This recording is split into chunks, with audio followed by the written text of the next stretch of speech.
Hello, and a very warm welcome to those of you who are joining us today for this poster session and roundtable webinar on Discovering Samples Archives, which is organised as part of the ECROM Heritage Samples Archives Initiative.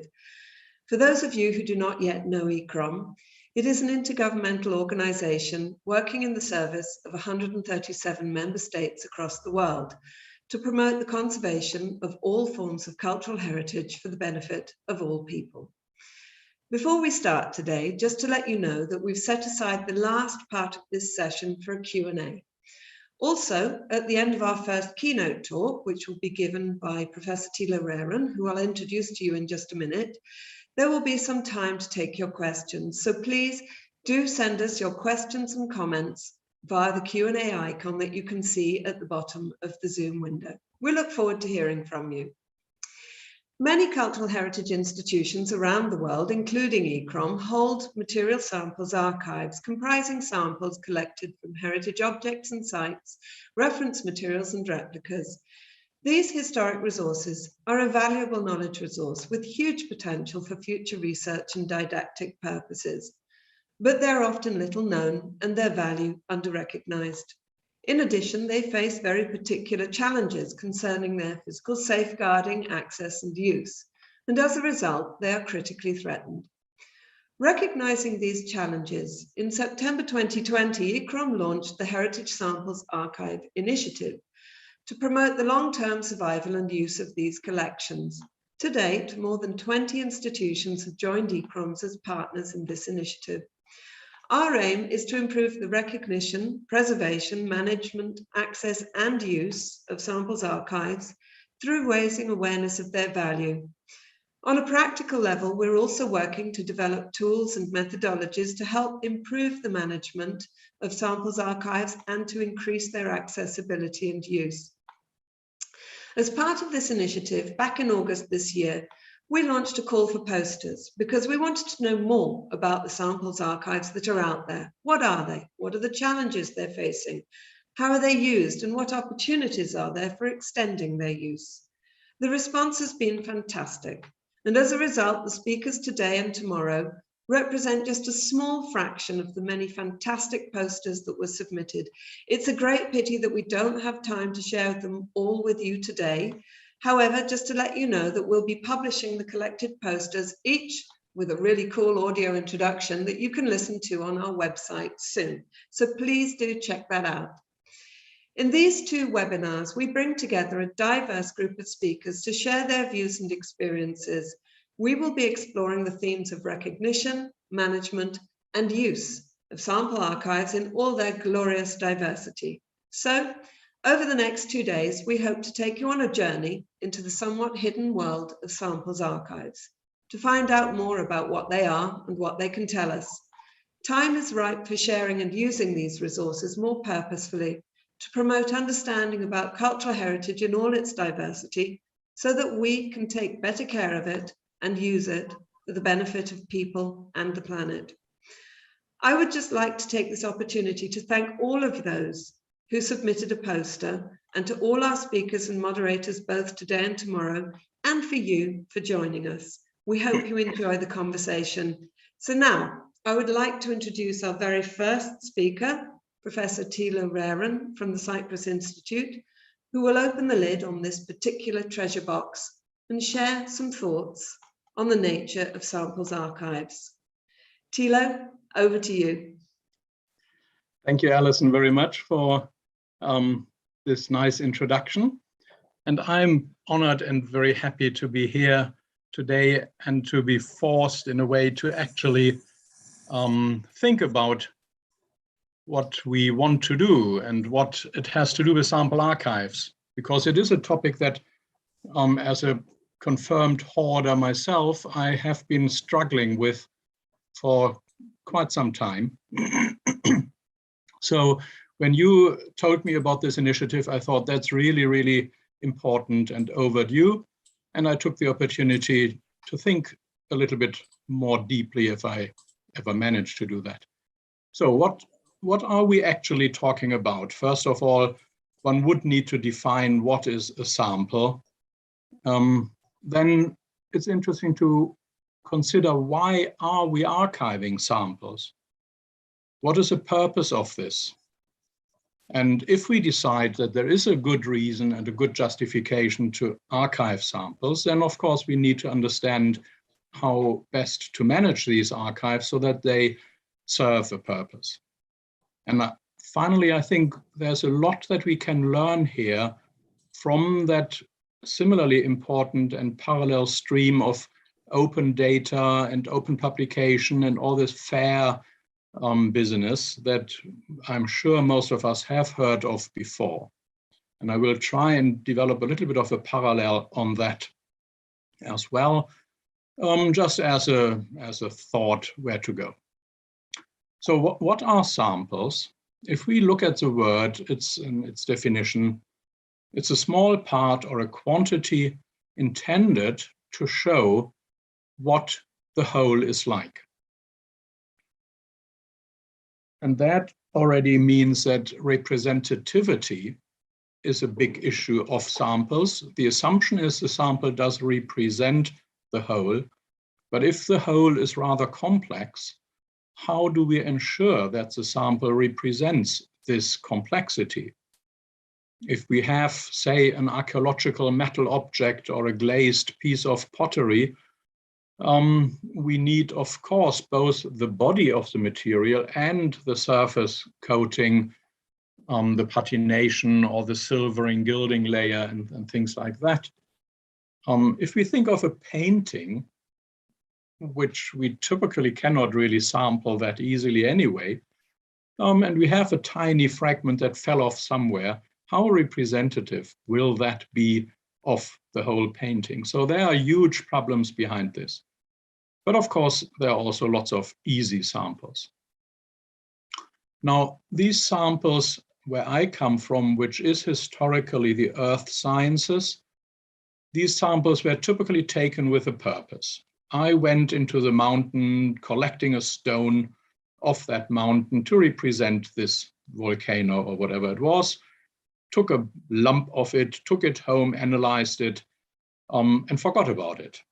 Once the analysis had been done, the sample had taken, served its purpose, and there was no need to keep it any further. But of course, there are also samples that we keep for reference, for future use, for teaching as a sample collection, for study to compare other material to it, for future analysis once more funding, more other instruments become available, and for simple archiving because it may be difficult to go back to that same source again. In any case, what these samples require is a good and full documentation to link it back to the whole. So we need lots of metadata to preserve the value of that sample. Otherwise, it becomes a random piece of curiosity, but will not have that much information value. So it's not only the sample we need, it's also all that background data that goes with it. When I think about cultural heritage, archaeological science, heritage science, sampling, sample collections, archives, I'm wondering, who else is collecting such material samples and why? What can we learn from the more established collectors and archives?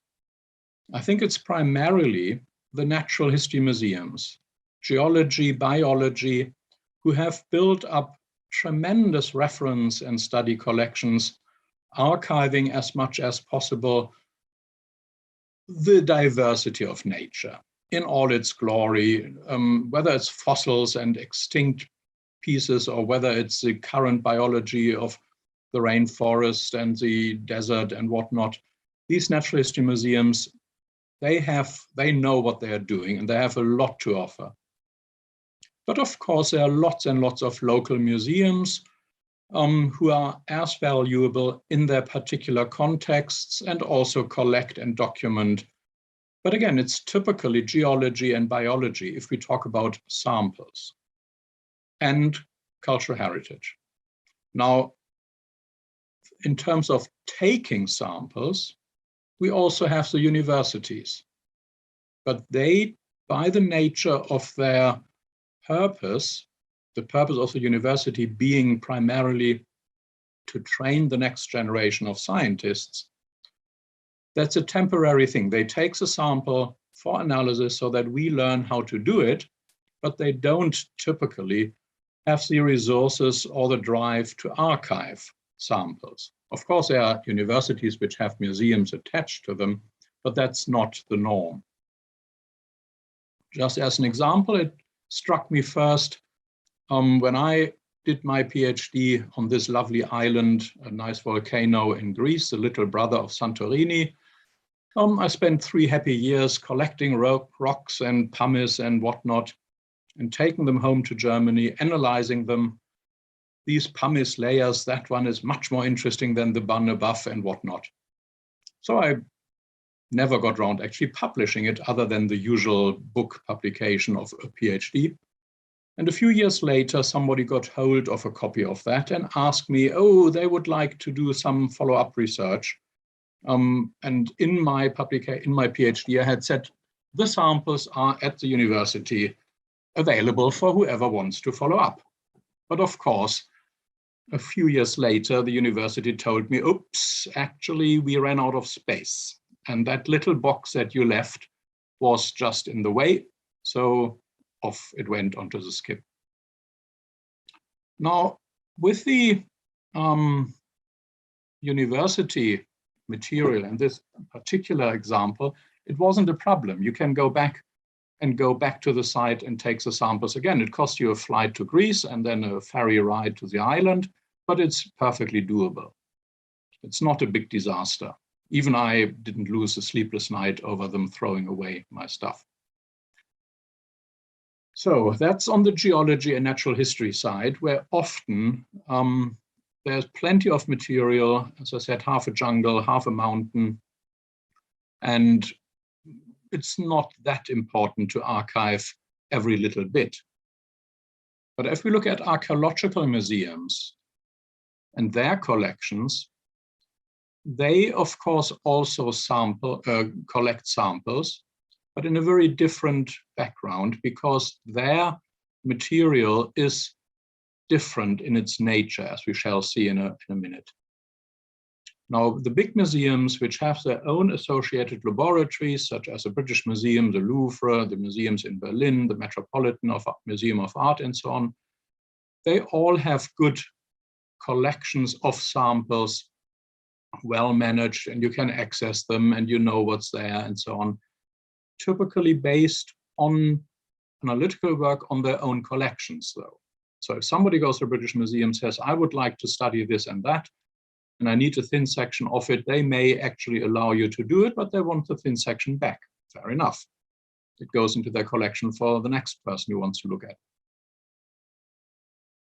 And also beyond these big museums, there are lots and lots of specialized cultural heritage collections, as we actually will see later today and tomorrow. They are very important collections with samples, as we know.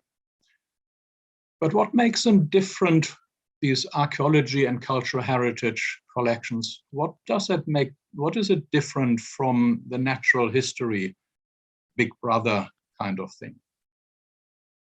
On the one hand, research in archaeology, research in cultural heritage tends to be much more opportunistic than in, say, biology or geology, where you can plan, okay, I want to study how that particular mountain range did form, so I go there and I do this and that. In archaeology, you never know what you will excavate or what you will find when you excavate. Or in cultural heritage, you never know in advance which painting, which monument suddenly becomes a topic of detailed study and therefore an opportunity for fascinating research. So research in our field is much more reactive rather than planned, which has an impact on what we do. Also, certainly, well, I think both in archaeology and cultural heritage, what actually is still here is just a minute proportion of what used to be there. Clever people have calculated for metalwork, which tends to survive relatively well in the burial archaeological conditions, a fraction of a percent or a tiny fraction of a percent actually survives from the Bronze Age to this day. And we don't even need to talk about organic material, most of which has totally disappeared. So what we still have is much more precious, in a way, simply by being such a minute representation. So it is precious, and if it's cultural heritage and beautiful, it gets even more precious.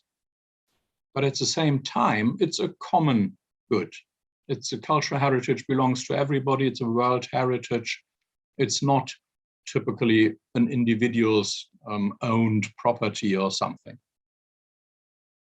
So there is this balance between, yes, it's totally precious, but on the other hand, it should be available for everybody. Well, if I study an ore deposit in geology, say, then the results that as a geologist I produce are kept only for the owner of that mountain who wants to build a mine, and it's not necessarily public knowledge, quite to the contrary. And finally, archaeology, cultural heritage is much more a cumulative science. If we study another excavation, if we study another monument, it doesn't replace the old work that had been done 10 years ago. It typically adds to it as another example of this or that.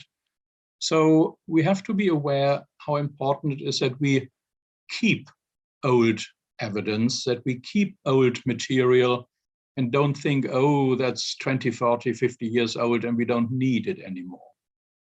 So we have to have a much more long-term perpetuity thinking here in our both material and data.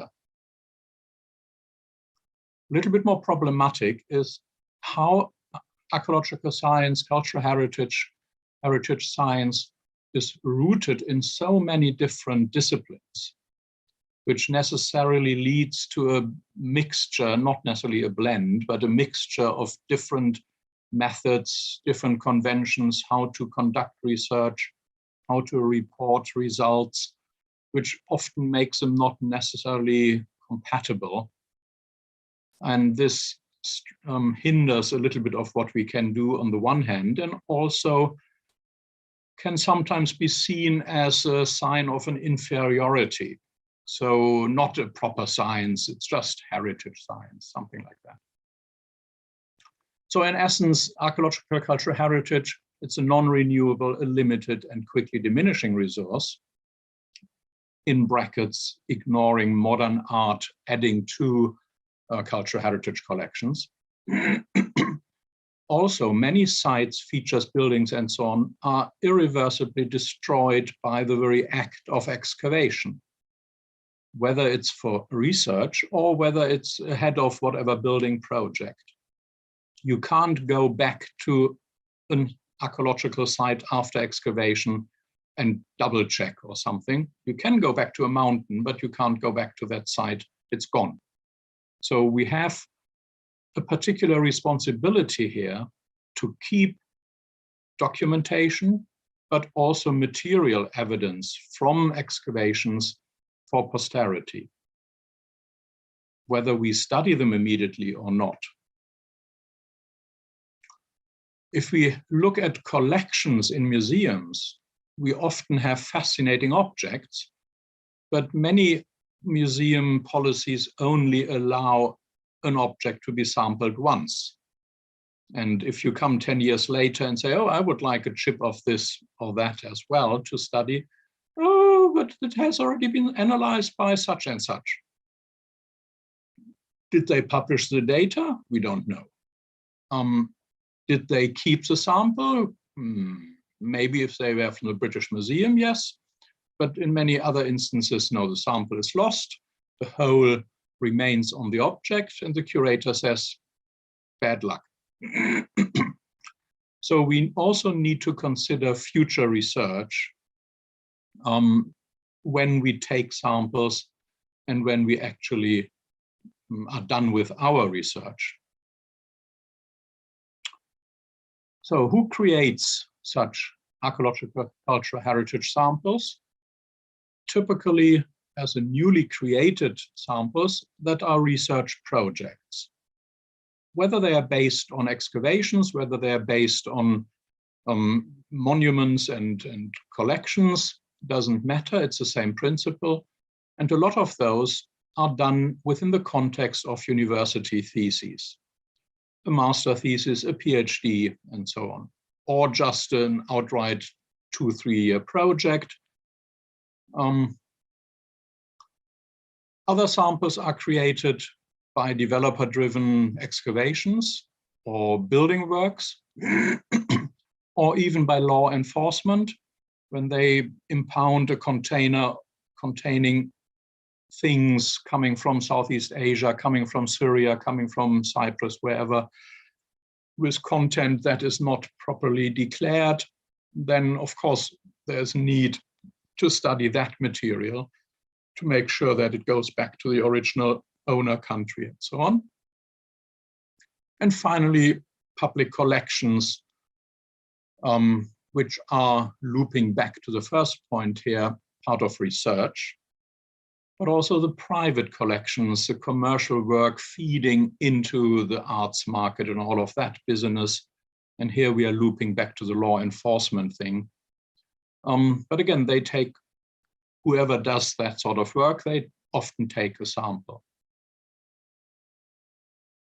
Why should we archive these samples? As I said, it's part of long-term documentation. It should be done to facilitate future research and to enable reproducibility. If I analyze a piece of glass and somebody in 5 years says, oh, I don't believe that that is this or that composition, they should be able to check what I did. That's the whole point of it being science and not just my opinion. So we need to preserve that, but also it's important to have these teaching, training, reference collections so that we can educate the next generation of people. And of course, it's important to communicate science to the public, which is, after all, that big thing which funds most of what we do through their taxes and so on. So we should give something back to them where we explain why what we do is important. This is just one example of an existing thematic collection which is open to the public, the Wedgwood Archive, managed now by the Victoria and Albert Museum.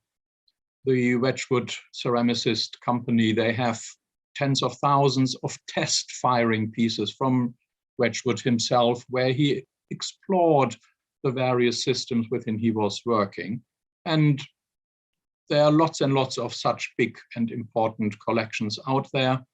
Opificio delle Pietre Dure in Florence, the Corning Museum of Glass. A lot of different museums have thousands, tens of thousands of samples, typically around one particular theme and typically static. It's one collection, they preserve it, and that's it. They are a fascinating research potential and resource. They're often well hidden and missed opportunities. And typically, but not always, they are not in danger. But of course, if like here in Brazil, the National History Museum burns down, then you can't help it. But let's hope that that is not happening too often. But as I said, these collections, they exist. I'm not too worried about them, other than that they could be exposed more to, or advertise their existence more so that they are better used. And they're actually funding streams from various foundations and so on to encourage use of collections. So let's bear that in mind. But what I'm really concerned about is these material samples that are created, taken in the context of specific projects and PhD or master theses. I think it's the most overlooked type of sample material. It's a sample material that typically has no long-term perspective of survival. Because I guess 80% of that type of research is done at universities. And as I said earlier, to my knowledge, most of these universities have no collection policy, no infrastructure to deal with all the material that's accumulated. And if you are in a geological department and you happen to do a PhD on archaeological material, as happens quite often in Germany, for instance, they wouldn't understand the particular conditions around these archaeological material. So it just goes thrown out at the end. Luckily, that material, because it's a PhD, a master thesis, it's relatively well documented. So it's worthwhile capturing that, but it's urgent to capture that material. How do we manage all of that? Now we have these decentralized, specialized archives. They need appropriate storage conditions and policies. It's important to bear in mind that they are kept beyond the lifetime of the individual projects, which is when the funding finishes. So typically for such collections, we need a motivating factor that ensures that that institution keeps material because they feel it's part of their agenda, part of their remit. And they should be proactive in rescuing samples. They can't wait for a random PhD student to think ahead and hand over their material. I think we need to harvest, we need to reach out to people. We need to bear in mind storage conditions, space requirements. Luckily, that's not too big a problem because typical archaeological samples are rather small. And we need, of course, a professional curation and all of that. But that means we need some space, some dedicated space, and some dedicated staff. And that means we need money. I mentioned earlier the FAIR open data thing, the findable, accessible, interoperable, reusable. The same principle should apply to our material archives rather than data archives. We need a catalog of archives. We need to know which archives exist. These catalogs, these individual archives then need to have their contents online available so that we can search it without having to go to a remote German or whatever small place where the museum happens to be.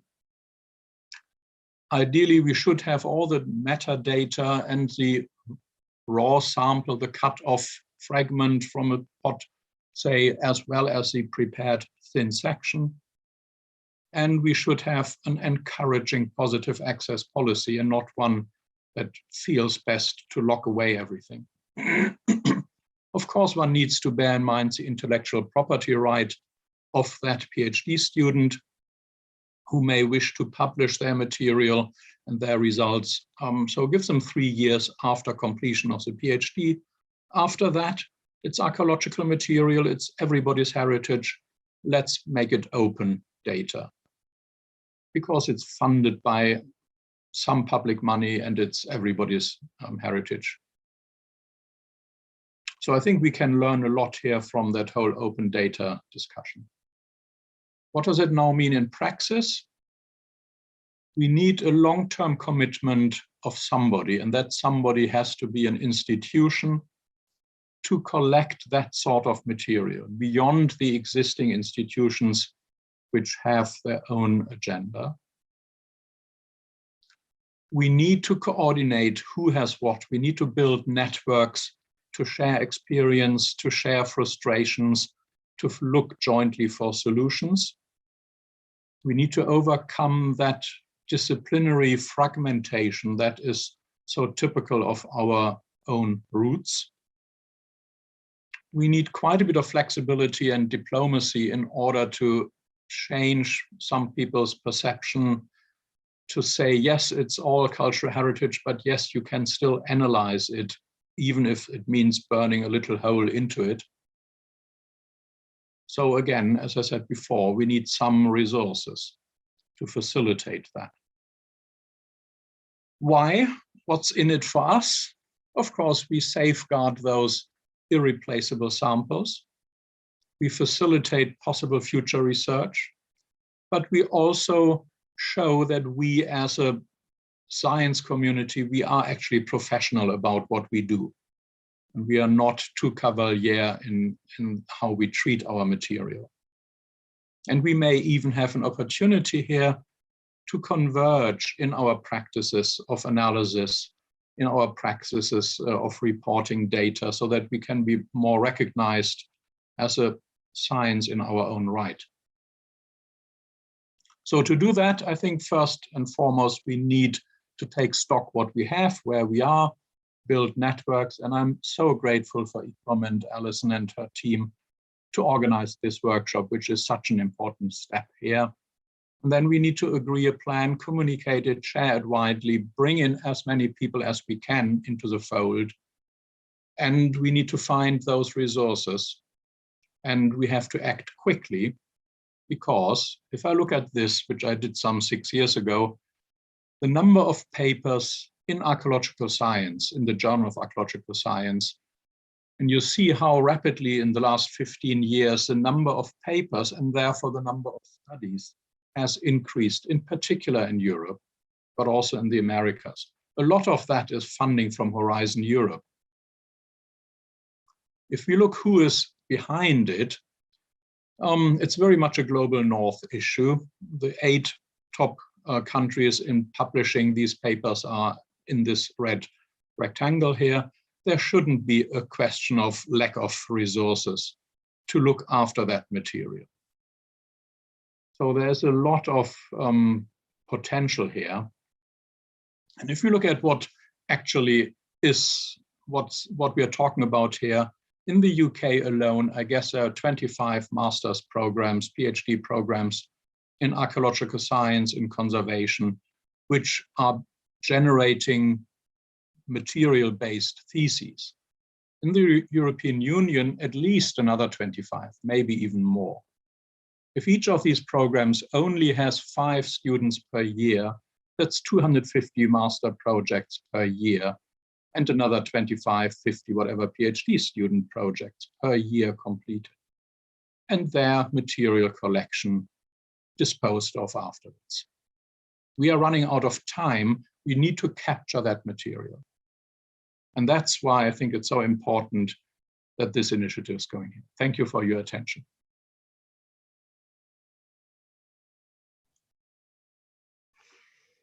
Thank you very much indeed, Tila, for those really, thought-provoking remarks, and a reminder to us, I think, of just how precious these collections can be, and also the really important point that it's a common good and one that is very much the collection of these resources are very often funded through public resources. And in a sense, I guess what's going through my mind when listening to you is just thinking, well, where else can we learn from, perhaps, in how we might manage this situation better going forward in terms of the responsibilities for documenting and keeping these resources as a way of recording not only for posterity the scientific research that was done, but also for allowing for future research. And I was just wondering, if you, in your opinion, do you think we could look to other areas, for example, like the human sciences, where there are very strict guidelines surrounding, the collection and storage of samples? And also, in your view, if it's a community responsibility, how can institutions come together to help share and solve this problem? Well, I thought actually about the medical sciences, and I didn't elaborate on the collection of limbs and organs and bits and pieces. There are famous collections of brains of different people and so on. I hope that we are not going down that path, because not least for good ethical reasons, these collections are increasingly discouraged and disbanded, reburied, out of respect to the people who gave or from whom these organs were taken, or these histological samples. So yes, we can probably learn something from them around the ethics, but I hope that we will not go as far as it has to go there. And on the other hand, yes, it's a community effort. I fully agree with that. We really have to bring awareness to the people who conduct research, awareness about the potential after they have finished the project.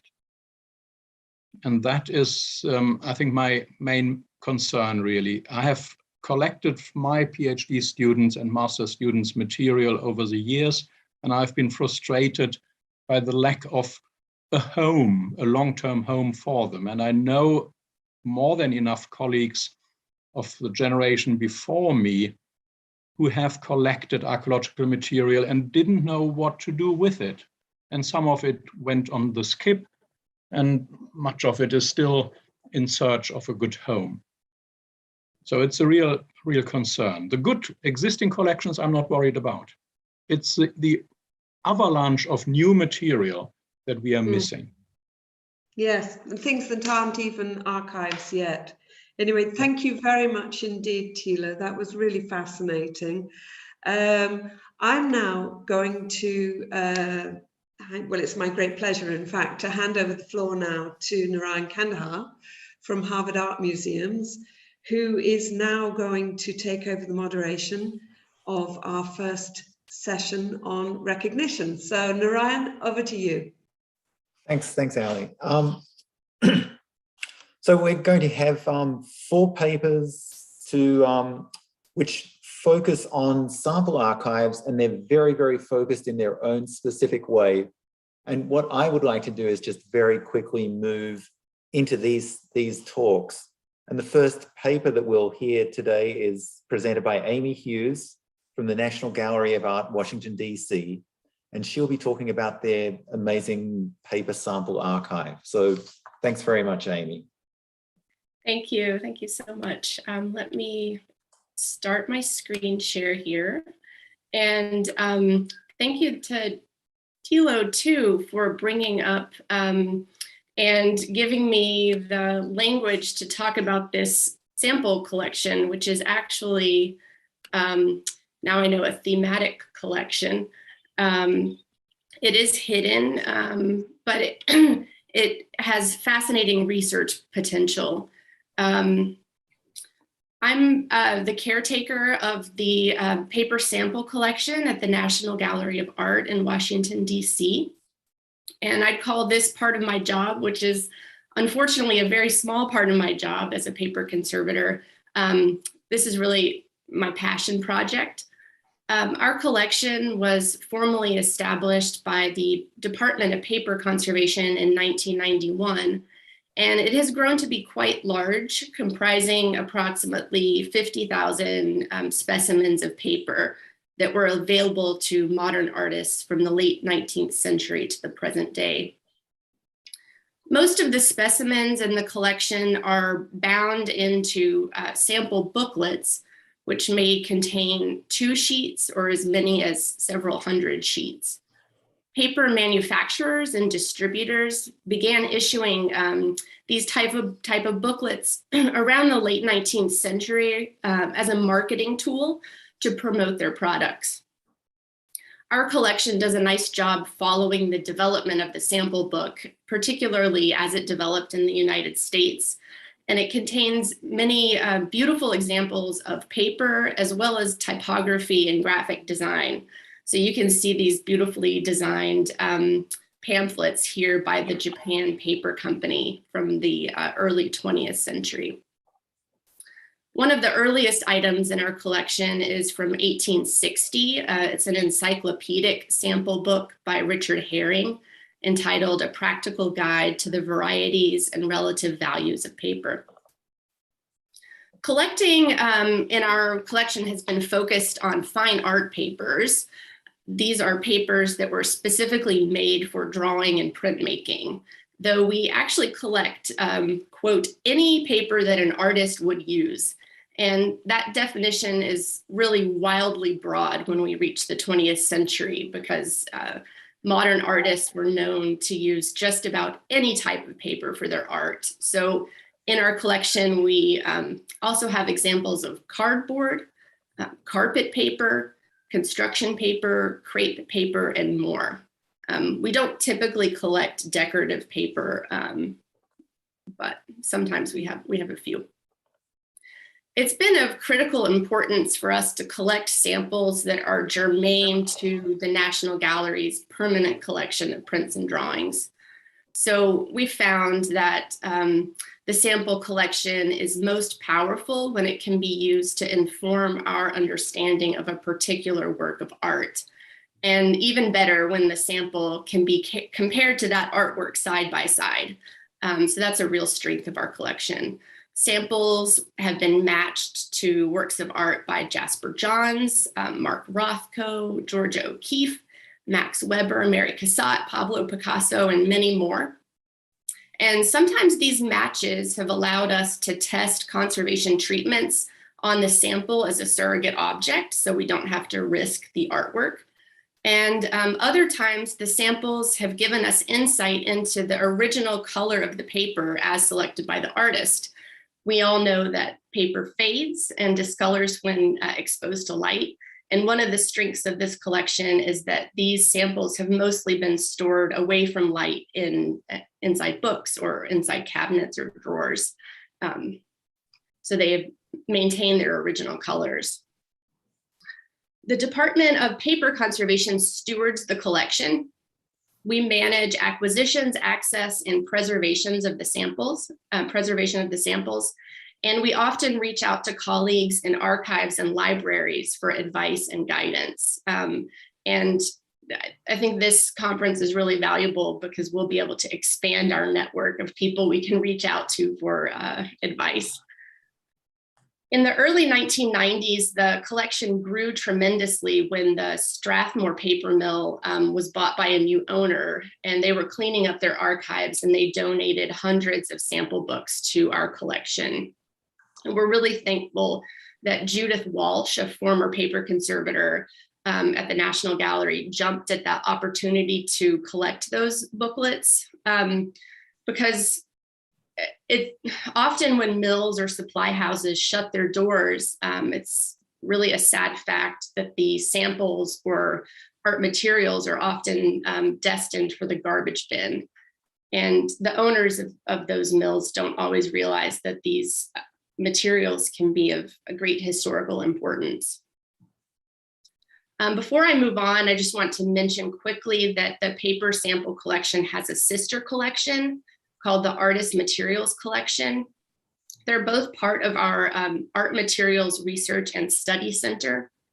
And the Artist Materials Collection contains thousands of modern art materials, such as paints, varnishes, and drawing materials. The two collections were originally founded by different departments in the museum, so they've been managed separately, which is kind of interesting.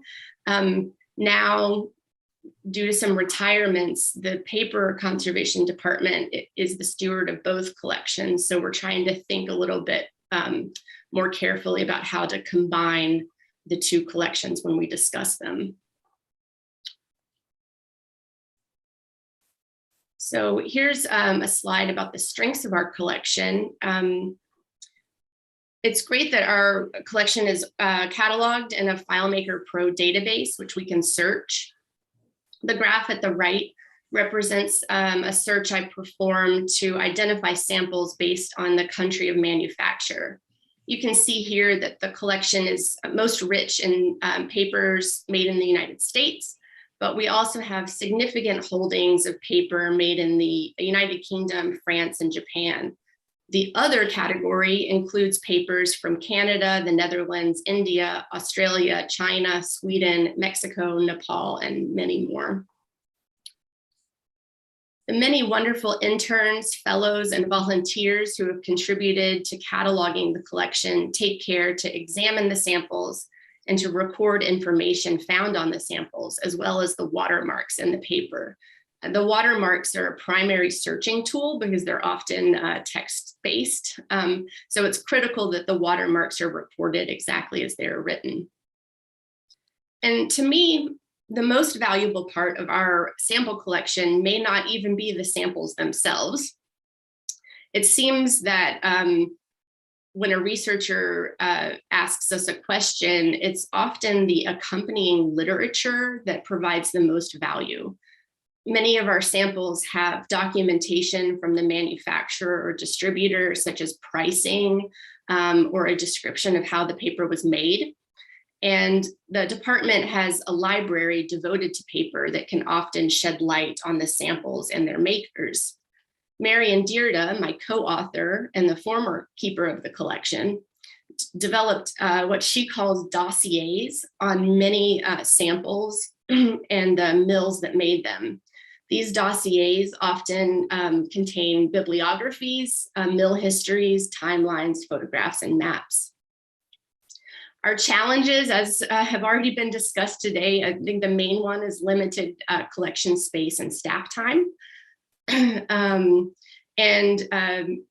We are currently redesigning the database in FileMaker Pro, and we would really love to get that online so that more people are aware of our collection. We'd also like to image the samples and the watermarks so that researchers are able to search the collection themselves and find that valuable information.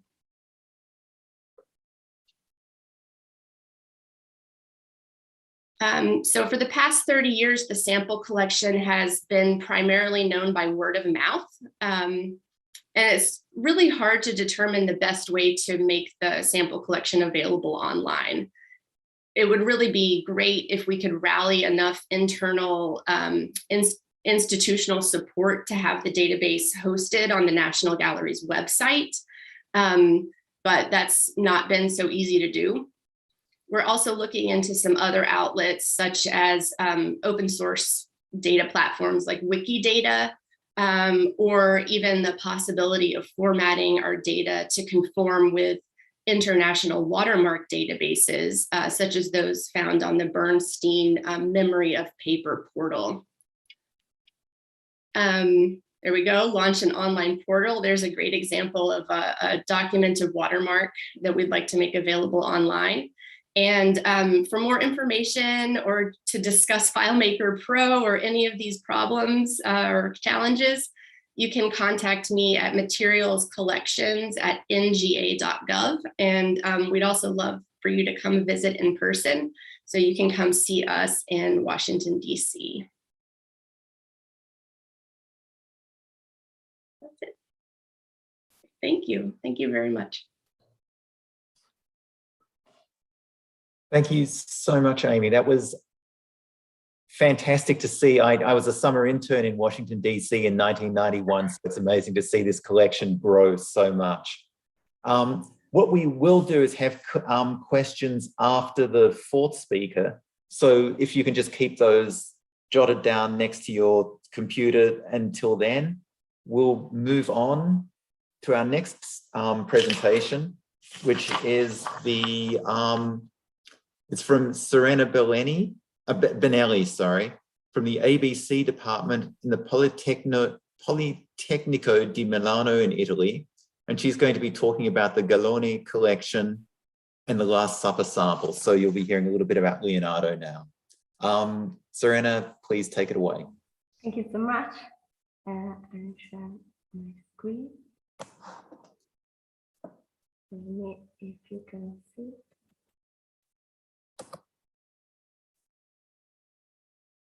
Okay. Good afternoon, everybody. I am very pleased to have the opportunity today to present you the Gallone archive and in particular the ongoing project related to the Last Supper samples. Antonietta Gallone was one of the first women to graduate to physics in the 50s. She worked on fundamental research at the physics department of the Politecnico di Milano. From the late 70s, she started applying her skills to the study of artworks. Her activity dealt with micro-destructive analysis based on collecting samples from works of art. For example, artworks by Giotto, Leonardo, Raffaello, Lucio Fontana, and others.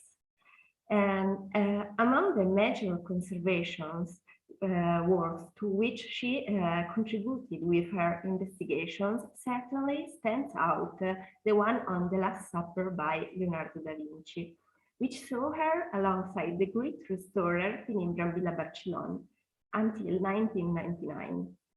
Some interviews have been planned to retrace her professional biography. Well, she carried out several studies during her professional activity, which converged in her archive, established in 2010 and housed in the Department of Physics of the Politecnico di Milano. The Gallone collection consists of almost 12,000 microsamples, 6,000 of which are polished cross-sections embedded in polyester resin. In detail, the reports written by Antonietta generally includes the results of the analytical investigations. They have been digitized and they are available on its website that I'm quickly going to show you. Okay, so as you can see, the website includes the possibility to browse the collection of reports and samples, typing some keywords related to the artwork of interest. The results show both the reports, then the presence of related samples in the archive and their typology. You can ask for a copy of each report by clicking on the PDF icon. Besides, Archivio Gallone is open by appointment. External researchers interested in consulting the records are invited to contact the archive, specifying their name, professional qualification, and the purpose of their research. It should be specified, however, that in addition to the huge amount of data already ordered and made available, this archive contains a large quantity of materials whose classification is still in progress. In 2019, the scattered materials related to the Last Supper were united together and indexed with respect for unity and provenance by means of a project promoted by Cenacolo Vinciano Museum. On that occasion, a preliminary survey of the archival consistency was carried out, and this arrangement led to the constitution of 20 archival units divided into files containing different types of materials, including draft for reports and conferences, correspondence, bibliographic materials, analysis results, scientific articles, stratigraphy data, and of course, material samples taken from the mural. Each document was placed in acid-proof paper shirts accompanied by archival signature and dating if possible. Going into details, in 2021, a research project on the Last Supper samples has been launched. It consists firstly in the cataloging and the description of the materials taken from the Leonardo masterpiece. 430 samples have been labeled and described. Specifically, 89 microsamples, 116 powders, 215 cross-section, and 10 thin section samples. We are pretty sure that the Gallone archive contains the most important collection of samples from the Last Supper. Then, as regards this corpus, a preliminary but necessary archival step consisted in correlate the paper and digital documentation with the physical samples taken from the painting that are conserved in the archive. As you can see in my slide, these samples have been stored over the years in glass tubes, in leaflets, or anyway, in recycling containers. Most of these containers are subject to deterioration process. Moreover, they are fragile and inadequate for the purposes of conservation. The samples, so, have been relocated into new, more suitable and safer containers with the advice of the Institute of Heritage Science, CNR, and the Cenacolo Vinciano director. These samples will be observed with an optical microscope, photographed, indexed, according to a conventional lexicon and a dedicated nomenclature. So the proposed research also aims at developing an innovative methodology for the management of physical and chemical data related to decorative surfaces of historic buildings, artworks, and archaeological objects too. These data are obtained by means of non-destructive on-site techniques or by laboratory analysis, which require, of course, taking samples. The Last Supper is only one example among the most significant works of art whose samples are kept in the archive and from which nowadays it is no longer possible to take samples. Nowadays, it should be possible to investigate the same samples already analyzed in the 19th with more sensitive and advanced techniques, opening interesting opportunities. In this sense, Gallone collection is relevant not only for its documentary and historical value, but also because with the availability of thousands of microsamples, it constitutes a unique resource for future research in the field of conservation.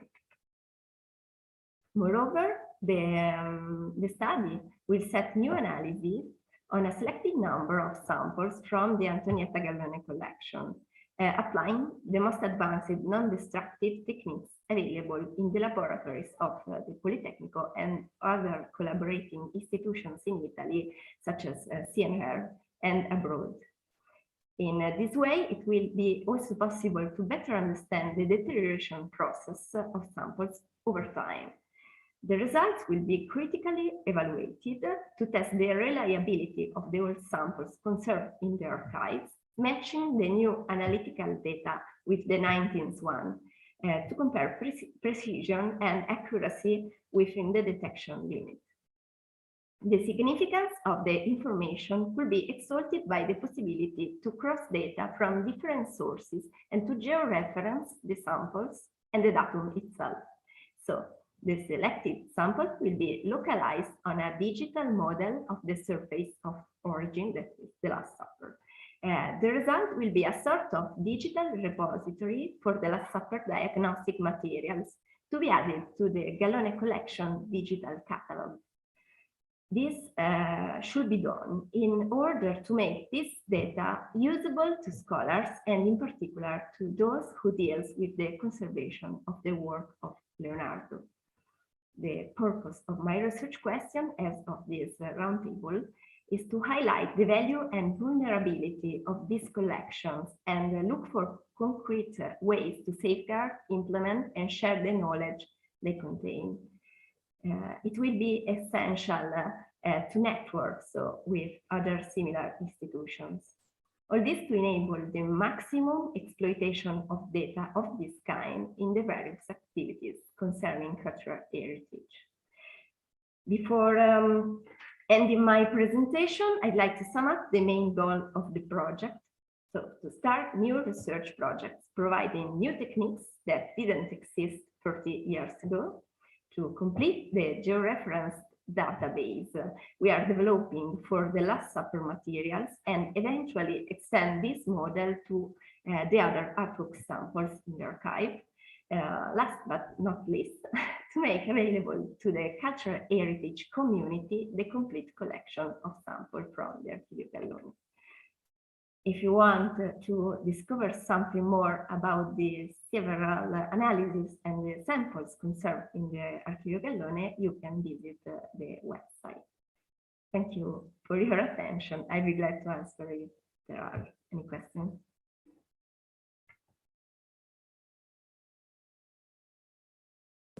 Thank you so much, Serena, for that wonderful talk about all the samples in this collection. And being somebody who takes samples from an easel painting, I'm amazed to see that you have an order of magnitude more samples to manage. And I think quite rightly your talk highlighted the need for data management. It's such an important part of the work we do.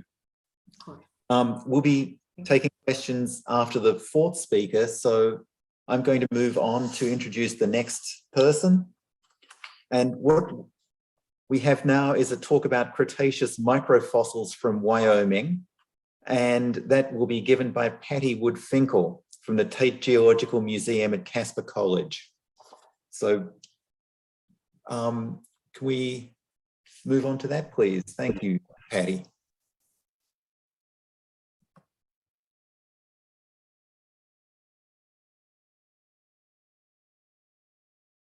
My name is Patty Wood-Finkel, and I am here with my co-presenter, JP Cavagelli, and we are going to talk to you today about Cretaceous microfossils from Wyoming. The Tate Geological Museum at Casper College, located in central Wyoming, is an actively collecting museum. We have a large collection of microfossils representing a snapshot of time during the Cretaceous. These microfossils bring to light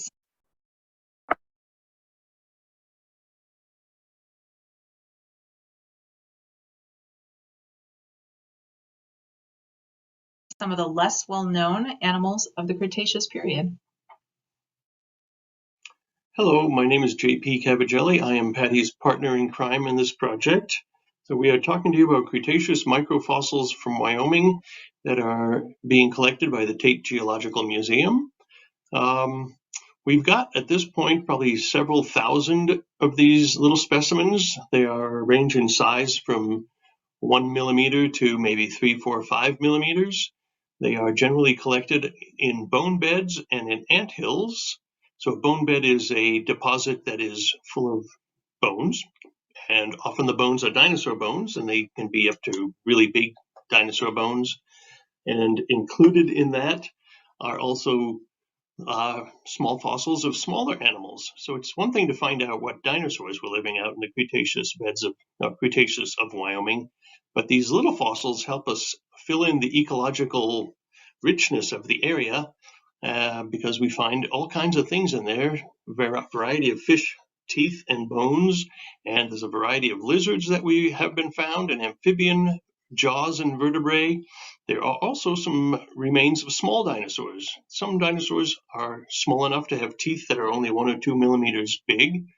And there's there's some turtles and crocodiles. There are also some invertebrates, which are mostly snails. And there's quite a few mammal teeth. The mammal teeth are the less common specimens. And there's a variety of them, maybe a dozen different species. And these sites that we are working on right now are the first have produced the first Cretaceous eggshells from Wyoming. Other folks have made these kinds of collections, and so far none of them have come up with eggshells, and so we are pretty proud to have eggshells. Now we don't know if these are from dinosaurs or from birds, but we are hoping to have someone out there study these eggshells and be able to tell us what they're from. And at first glance, it looks like there's probably 4 or 5 different kinds of eggshells. So amongst these thousands of specimens, we're really looking for the less common fossils, the eggshells and even snake vertebrae, things like that, things that we don't really expect but are happy to find. As JP mentioned, we do visit several sites during the summer, and the museum is still an actively collecting institution. While on these field digs, volunteers and our diggers will collect either anthills, specifically to find microfossils, or additionally collect the matrix around the dinosaur bones that we are excavating. They bring that matrix back to the lab, and in the wintertime, they're able to wash it and go through it. In the image here, you can see Steve, our primary volunteer who works with microfossils, fishing through some of the matrix in order to find teeth and small bones, also eggshells. In addition to sorting, he also photographs the microfossils so that we can later attach them to the cataloging record. Our collections manager is also working on ways to house the identifiable fossils so that they are easier to find. Many of the fossils end up in a batch in a small vial that then goes into our collection storage cabinets, but some of the more important ones we need to highlight so that we can easily find them, such as the box that you see in the lower picture on this slide.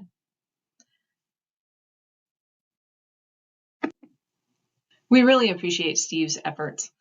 Sorting through the microfossils is not nearly as glamorous as working on dinosaur bones or perhaps Green River fossils that some of our volunteers do.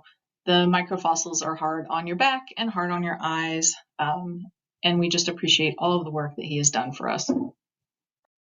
So the Tate Geological Museum is part of Casper College, which is a community college in central Wyoming. We are an educational outfit more than research, so we don't really have anyone here doing research on all these fossils. Yet we do education with them. We're putting some in our displays, exhibits, if you will. And we are also hoping to spread the word that we do have these nice collections, and that if anybody is specializing in Cretaceous microfossils, we would love to make the specimens available to them. We already have interest in someone to work on the eggs that we have found, the eggshell fragments. One of the things we're doing is attending conferences and networking to make our collections known, such as what we're doing right now. And we also host our own conference every summer, the Tate Conference, which we've been doing for 25 years. It helps bring our specimens out to the general public as well as specialists in different fields of paleontology. And more importantly, one of the bigger things we do here is work with volunteers. As Patty mentioned in the last slide, Steve, our volunteer, who is the hero of picking all these microfossils, is just one of many volunteers. We have a bunch of other regulars who come in and work on bigger bones, but we've also had a group from Denver, which is 4 hours away, have been coming up for 3 years now in a row for about a week to help us catalog all these thousands of small fossils. And in the course of a week, they get through about 800 to 1,000 specimens, and including, and you see here their data entry person entering data into the database, and in front of her you can see some of the fossils, the way they are stored, and in temporary and somewhat final positions in vials that sit in little plastic lab vial holders. I think that's what I have to say. Future opportunities are really endless with this collection. We can have a variety of researchers come in to work on them, people that specialize in dinosaurs, mammals, amphibians, frogs, turtles, whatever the microfossils end up representing. And in doing that and coming in and doing research, they will increase the museum's visibility both to the scientific community as well as to the regular folks that are out there that want to come and visit the museum and learn something exciting. There's also potential for new taxa to be identified, new descriptions. The collection really has just a variety of fossils, teeth, claws, bones, jaws, and everything in between. On this last slide, there's a few things here that we'd like to show you guys. Since this is a international symposium, not everyone may know where Wyoming is, but here's a map of the United States, and I'm going to put a little circle around Wyoming. It's this big square yellow state, and if we zoom into it up above, Casper, where we are, is right here. Our dinosaur sites are over here and up there, something like that. So there's a little geographical background for you. On the bottom left, we have a stereo photo of a Cretaceous mammal lower molar. The tooth is about 1.5 millimeters long. And if you know how to see pictures in 3 dimensions, you can cross your eyes and see that one in 3D. The middle photo is a picture of some of the eggshell fragments that we have found. The big piece in the middle is about 5 millimeters per side. And they don't look like much from this angle. And the folks who study eggshells actually cut and polish the edges of them and look at the structure, look at the way these things are built to classify them and to find out what kind of creatures might have laid these eggs. And what we're finding is fragments like these, but there are easily maybe 5 or 6 different kinds that I can discern without even doing that kind of work, just by surface texture and cross-section texture. So those are some of the examples of the exciting fossils we're finding. So again, we just want to thank you folks for listening to Patty and I talking about the Cretaceous microfossils from Wyoming at the Tate Geological Museum. This is a collection that is still growing, and we hope that from it we can find some new animals, new insights, new ideas about life in the late Cretaceous of the Rocky Mountain West in the United States / Canada, North America. Thanks again.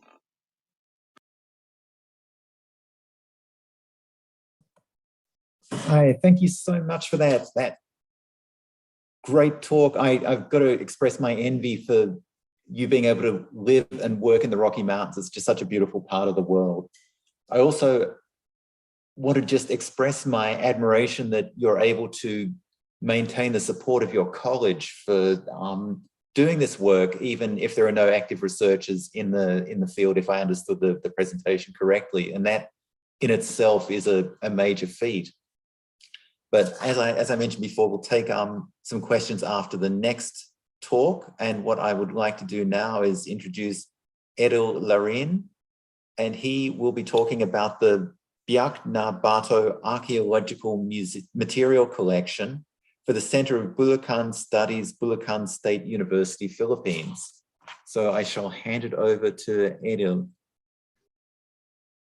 Thank you. I will share my screen now.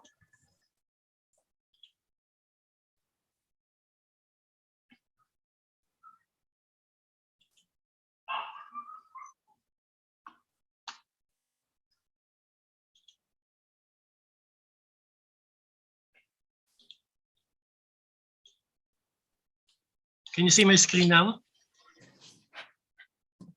Yes, we can. Okay.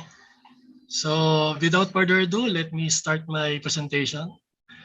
The collection is connected to Paleolithic and Neolithic period of Southeast Asia prehistory. The time period where most of the people are involved in hunter-gathering, river fishing, stone tool production, pottery making, and early agricultural practices.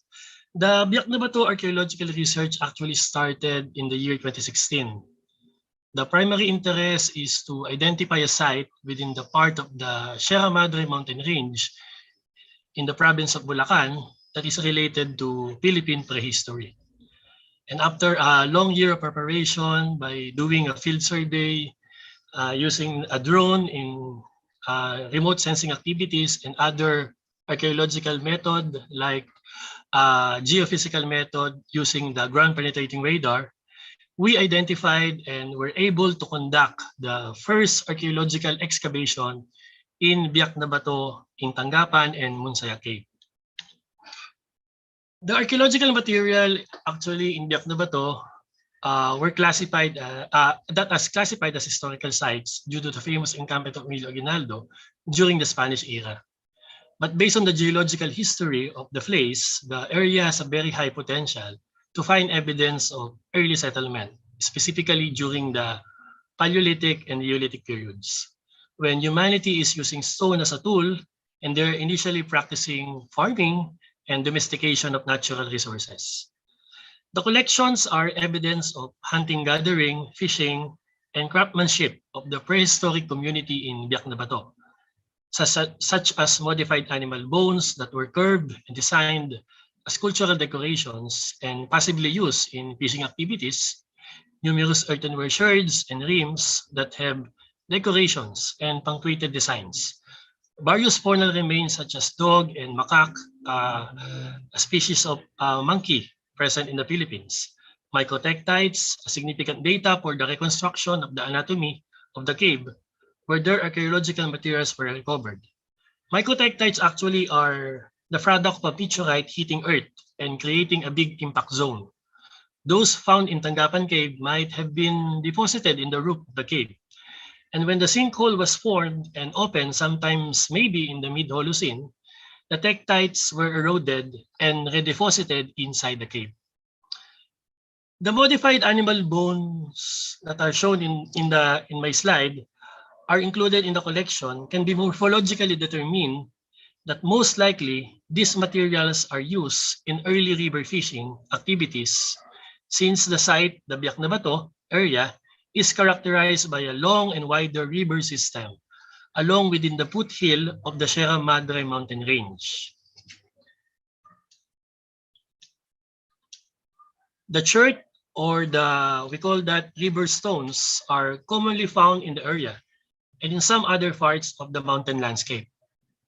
This kind of stone is commonly used in the Paleolithic period in the Philippines as a raw material in creating stone tools because of its hardness that is useful in cutting. The collections can be accessed by request of the researcher or institution concerning their ongoing research. The archaeological materials in the collection are the first cultural material evidence in Biak na Bato that are related to the prehistory of the province of Bulacan. This archaeological discovery is very significant in reconstructing the archaeological timeline of the Sierra Madre mountain range, which is categorized as a Paleogene or Paleogenic volcano. This mountain range is a key landscape in interfitting habitation and migration pattern in the Philippines during the prehistoric time. So what are the challenges we encountered? In the Philippines, to conduct archaeological excavation in Biak na Bato, there are many certain requirements to be fulfilled, including permit in the national government, financial funds, volunteer archaeologists, and strategic approach to be executed in the field.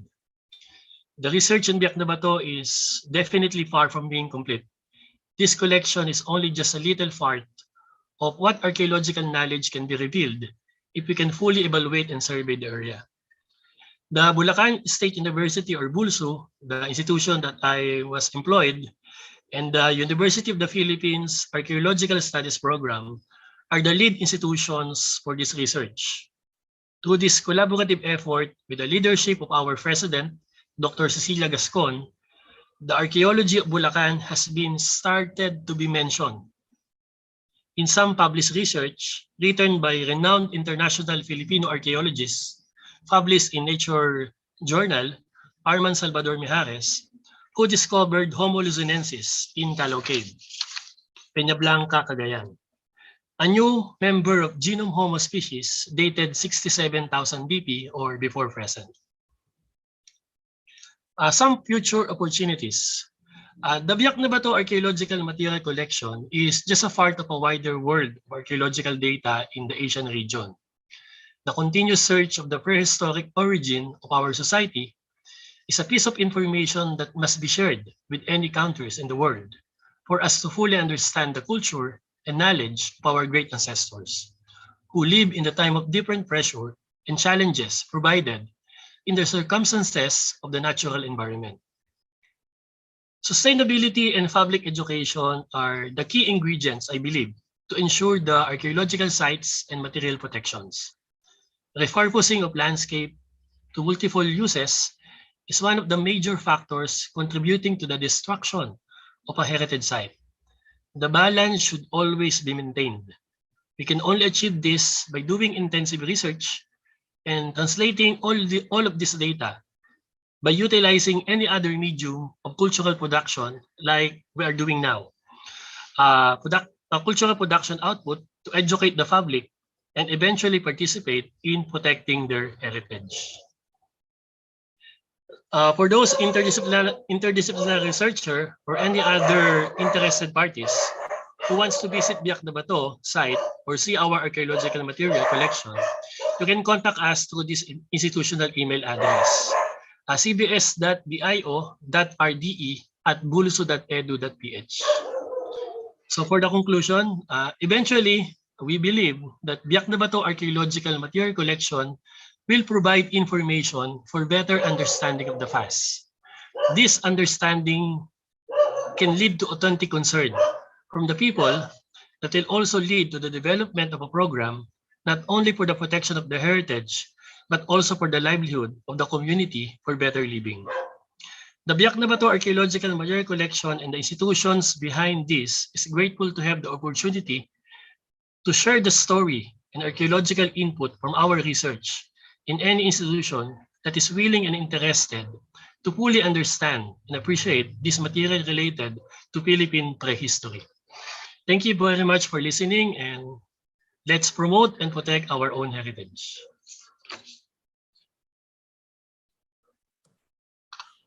Thank you so much, Edil. That was a wonderful insight into a collection focused on a single site at a single, very, very, very focused group of materials. So thank you for that. We'll open up now for questions. If you have any questions, please put them in the chat and we'll get round to answering them. But what I wanted to do was just actually ask Amy a question, if I may, because she has she's now looking after a collection that was started by somebody else. I wanted to ask about the challenges of keeping the vision of the collection going, whether you have evolved in the vision of the collection, or whether it's changed much, or whether it's stayed very similar over the last 3 decades. I think that's a really good question. I was basically indoctrinated into loving this collection because I was an intern in the collection before I started working at the National Gallery. So I came into the job loving the collection and being totally on board with the vision for the collection, which is to promote it to researchers, keep it alive within the museum. But I think what I might bring is a little bit more of a tech savvy approach. So hopefully I'll be the person that can actually get it online somewhere, which has been a long-term goal that has not happened. But I think maybe culturally we're at a point with open source data and all of that kind of stuff where this can actually happen. Great, thank you. So what I'm going to do is actually ask a question for all of the speakers, and what I want to do is ask you, and you can just answer this. Do you think sample archives need a statement of significance? You've all got very impressive collections of samples. Do you need a statement of significance or not?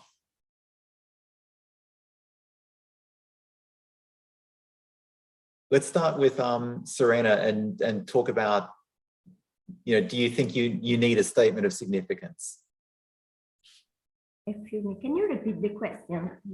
Yeah, do you need a statement of significance for your collection? Oh. Why is it important? How do you explain its importance to other people? Yes, well, I think, as I told before, that the Gallone collection is very important to try to reanalyze the same samples years later to verify the accuracy of the old investigations, and to improve the knowledge about, in my case, the study Last Supper, but even for the other thousands of samples that are in the archive. And you can find really a lot of artworks, very significant artworks from overall art, Italian art, but I think managing this kind of data is useful for all the similar archives, and to improve the knowledge for every scholar in the field of conservation. Great, thank you. Thank you. And what about Patty? Do you think you need a statement of significance for your collection of microfossils? We were just talking about that. I don't know that we necessarily need a statement of significance for one part of our collection. The microfossils is just the microfossil collection is just a small fraction of our collections. And as long as we follow our mission and stay, true to our mission, we promote all of our collections evenly across the board. Agree? How do you convince people that what you're doing is important? You know, how do you convince them that this collection is an important collection? That's a good question. That is a good question. I think just living in Wyoming. So we're kind of in the fossil hub of the U.S. Wyoming, Montana, Utah, this whole area. And people come from all over the world to search for fossils here. And luckily, our administrators know that and realize it. We're also one of only 2 federal repositories in the state of Wyoming. And honestly, we bring a lot of good press to the college, and they like that. And we like doing it. And dinosaurs kind of sell themselves. So we can ride on the coattails of the dinosaurs. So we have that little blessing. Yeah, I always say dinosaurs are sexy science. I mean, they sell themselves to 10-year-old kids very quickly, but you know, what about? Yeah, and you know, if you get the 10-year-old kids' attention, you're halfway there. Yeah, you get the parents, the grandparents, the siblings, the kids that have liked dinosaurs since they're 10 and are now coming to the college because they remember an experience at the museum from 4th grade. So a lot of good press and a lot of reminding people of the wonderful opportunities that we try to provide. Okay. Thank you. And we've got a question just while we have you talking. Is it necessary to live in the United States to be a volunteer at is it necessary to live in the United States to be a volunteer with your organization? Physically, we've had volunteers from Germany, England, Canada. So we have had people come from all over the world to volunteer with us for different amounts of time. They'd come here in person. So it'd be hard at this point to do anything via Zoom or anything else or online. I don't think we quite have that set up yet. We are a small museum, and this is 2 of the 3 staff members. Yeah. So it's harder for us to organize things via Zoom or via some kind of online interaction. I see the question came from South America. Hey, if you want to come up from South America, we'll take you. Zombie came up from South America. Guatemala. Central America. Sorry. And we're working with a kid from Michigan now who wants to come spend a month this winter. So yeah, if you can get yourself here, we'll take the volunteers. There you go. So that's what a great advert for going digging in the Rocky Mountains. Thank you. Yeah. So here's a question for Serena. What kinds of new analytical techniques will be used on the Gallone collection samples? Yes, thank you. Before answer this question, I am an art historian, so there will be the advice of the technique personalities from CNR and other institutions collaborating to choose the new analysis selected for some samples. But sure, there will be analysis like the old techniques, but with more sensitivity.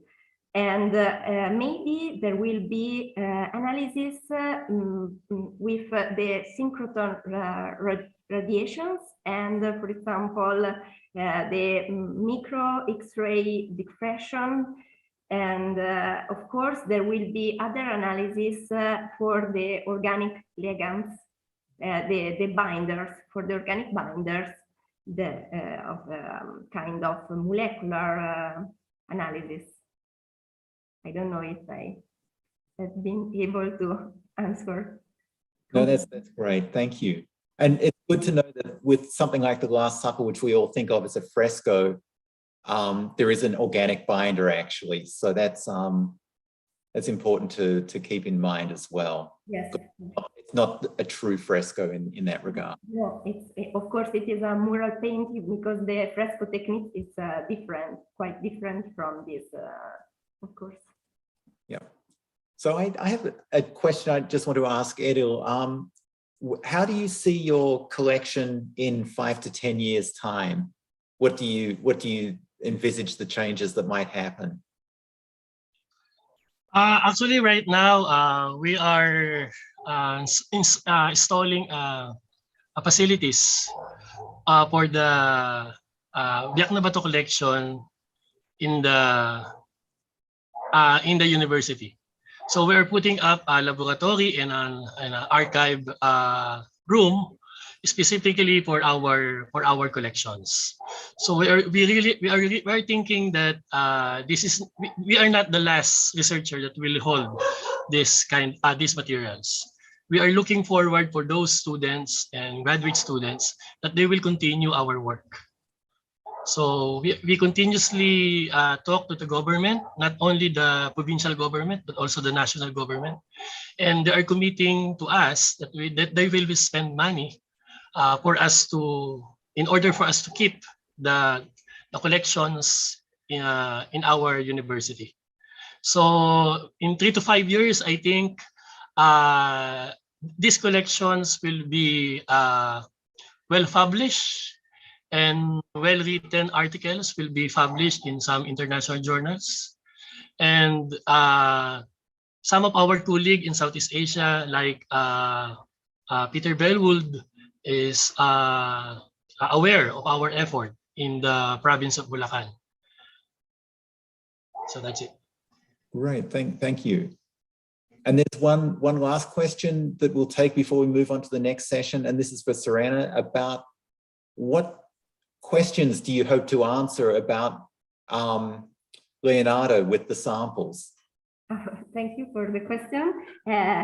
Quite challenging. In the next month, some analysis will start, and only with that we could have some answer to this question. But of course, to better understand the Leonardo mural painting technique, as told before, and the binder composition.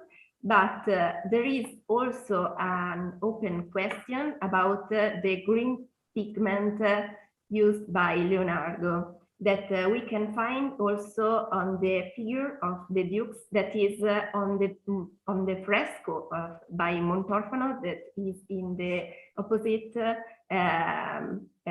wall in the room in which it is conserved, the Last Supper. And this kind of figure are by Leonardo da Vinci too, and we can, I hope, we could discover if the technique and the pigments, the green pigment used, is the same both for the figure of the dukes on the Montorfano fresco and both for the Last Supper. Great, thank you. And in many ways, your statement of significance could be, how does a genius paint? And that's simple question. I'm going to hand it over. Is Fenella here? If not, maybe it's Alison. Hi, yes, hi Narayan. What we're going to do now is go for a short break. And then we will see everybody back here. So please do all go and grab a cup of tea, a cup of coffee, whatever you use to restore yourself. And we will see everybody back here at, well, it's 4:20 Rome time. So that's roughly 16 minutes, wherever you are. And we look forward to seeing you then. And thank you so much to all of our speakers for this first session. And thank you to Narayan for your expert moderation. Thank you. Bye-bye.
So, hello, welcome back everybody. I trust that you've been able to grab yourself something to drink and feeling restored. And we're about to continue our journey into the world of samples archives. It's my very great pleasure to introduce this next session, which is looking really at the issue of management. We have 5 fantastic presentations here lined up for you today. We've started our journey already, traveling from the Rocky Mountains via the Philippines, and now we are going to be carrying on towards Colombia, Sweden, Slovenia, and Norway. So what's this session about? Well, the collections presented in this section demonstrate really different stages in the development of archival management, as we were hearing earlier. I think in his keynote presentation from Thilo touched upon the process actually that you need to go through to turn a bunch of stuff into actually a scholarly resource, an archival collection. So this is what we will be exploring a little bit further in this session. And I would like now, actually, without further ado, to invite our first speaker, if they could switch on their video. Monica, hello, Monica. Hello. Lovely to have you with us. So we're going to be hearing from Monica Terrian from the Universidad de los Andes in Colombia about your historical archaeology reference collection. So I'll hand over to you now, Monica. Thank you very much indeed. Okay. Thank you, Alison. Good morning to all from Colombia. It's early morning. Oops. Okay.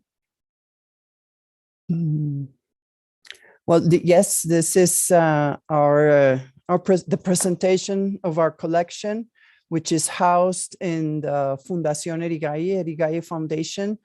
It's a research center of archaeological and cultural heritage research center. And we work in collaboration with the Universidad de los Andes for all the analysis and interpretation of the materials that we have in this collection. As Narayan was asking before, what would be the significance of this collection? Our main statement would be that we want to, our collection is the means significant to understand how we became modern, at least here in Latin America and more specifically in Colombia. And as such, we then look forwards to acknowledging what happened in the past, what's happening in the present, and to project our collection to the future, as Thilo well stated in his presentation, the problems we are having with our collections nowadays and for the future. Well, our collection has been assembled over the last 20 years, more over than 2 decades. And it has been assembled through our archaeological excavations in different cities in Colombia. Up until now, it's a unique collection in the country for the historical period. Initially, our collection consisted, as most of these archaeological collections, of cultural materials such as ceramics, glass, metals, bone. But more recently, we have done our work in public spaces in different historical centers in Colombia. And from there, we have obtained new material, what has been for us new material, building materials that gives us an idea of how the cities were established, how urbanization came into being, and all the infrastructure that gave life to these cities. And also, well, we have studied through these materials, all these subjects. These building materials include aqueduct pipes dating from the 16th to the 20th century, bricks and mortars of sewers from the 18th to the 20th centuries, a variety of roof tiles from different periods, and early electrical and telephone cables obtained in excavations in Bogota, Colombia, for example. And also we have samples from latrines and different types of mortars, plasters, and tiles from buildings in Cartagena de Indias and Santa Marta, cities located in the Caribbean coast of Colombia. Additionally, the addition of building materials to our collection has made it possible to focus our research on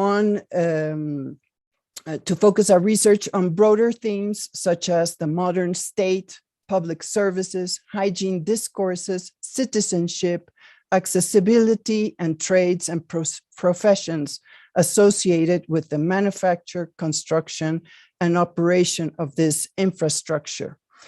Also, in terms of conservation, this type of material has represented a challenge that has led to experimentation for analysis and restoration of objects, such as old tramway rails or seeds and other samples of diverse food waste that we have found in what were old marketplaces. No? So we have a wide variety from very rigid materials as these old tramway rails, or very infinitesimal samples from food waste, bones, but also seeds, plants, and palynology samples also that include this wide collection. So in terms of the addition, in general, this collection has then assembled to provide useful information for archaeologists, historians, art historians, architects, engineers, and urban planners in terms of dating, provenance, manufacturing, construction systems, distribution, efficiency, preferences, and tastes. These are different issues that we have undergone in our research with these materials, and have been able to analyze differences between different parts of one same city, or to compare between different cities in what is now Colombia. In terms of accessibility to the collection, we count with digital databases. All the collection is registered in these databases that are available to all researchers. And likewise, there is a laboratory and a deposit where the materials can be consulted for comparative resource purposes, to complement our research and to conduct archaeometric analysis.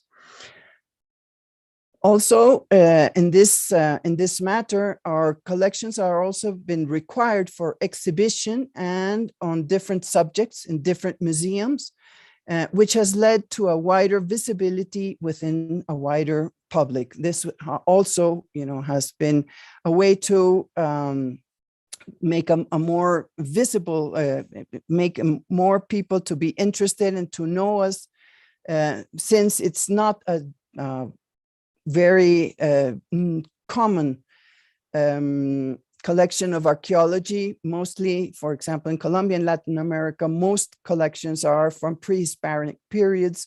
And so we are trying or promoting a wider view of what archaeology comprehends when it's through its studies. For us, mostly our collection is very important, not only for wider research subjects or issues, but also we have promoted the study of archaeometric analysis, not only with our own researchers, but also inviting students from different universities to have access to this collection and propose their own research projects, so we can have a profound analysis of all these materials. As such, we have up until now made archaeometric analysis of our ceramics, our glass and metals, and we have begun with our building materials, such as the aqueduct pipes. As you can see in the image, it has been possible to establish, for example, the provenance and chronology of these pipes, the ceramic pipes. And we have been able to analyze the elaboration techniques, the dates, and to learn and to identify workshops and manufacturers in each period, linking our results to traditional trades and professions. As of now, our more recent challenge is to analyze shell mortars as a possible factor in establishing building chronologies. And this we have been doing, experimenting with different traits of these shells. No? That's what we are now doing with the Universidad de los Andes and several students, which we hope will bring interesting results to date different buildings in the historical cities in Colombia. One of the challenges that the Erigalle Foundation currently faces is to keep the digital catalog of the collection updated on the website, particularly the platform that supports the visualization of the artifacts, which we had designed to be consulted in matters of provenance, chronology, technology, and style, and in this and style leading to form and function. Visualization is a resource that we think which makes it possible to share information more broadly among interested researchers, but it also demands adjustments to rapidly changing virtual technologies and has its costs in terms of obtaining resources to keep up with these changes.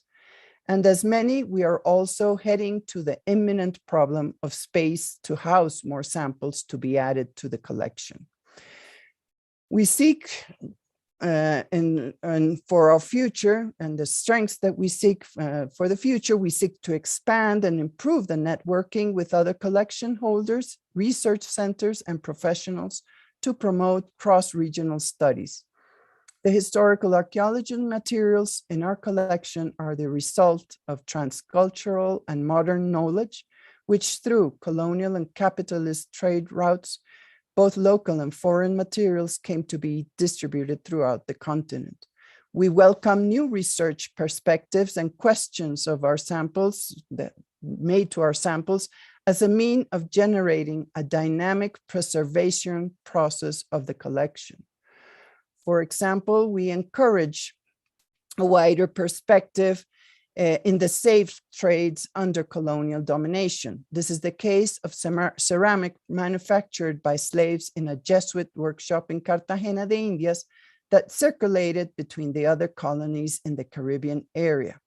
Or regarding building materials, these materials had an impact upon their introduction in different regions, such as Latin America, as is in the case of bricks excavated in Bogota and reported to be found in Buenos Aires. This brought in a new and modern idea of progress and of change and transformation of cities, and we want to know how this was introduced and analyze the quality of the materials against these discourses of progress and modernization. For example, using these Clayton pattern names and machines that we have found abundantly in our excavations.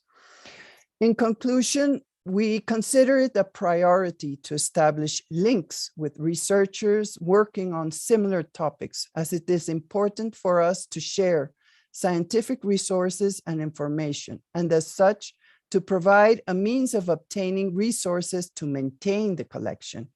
We're interested in sharing concerns in relation to analysis that help us understand the changes brought about by the transition from traditional to modern knowledge and practices, as well as to manage restoration and conservation protocols appropriate particularly to modern cultural and building materials. Sharing databases is key to this purpose. Historical archaeology collections are then a key part of the knowledge and research of cultural heritage and its values.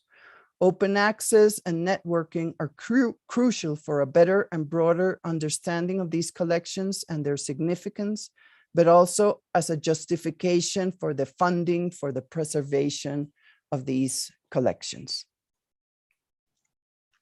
Thank you very much indeed, Monica, for that, if I may say, beautifully put central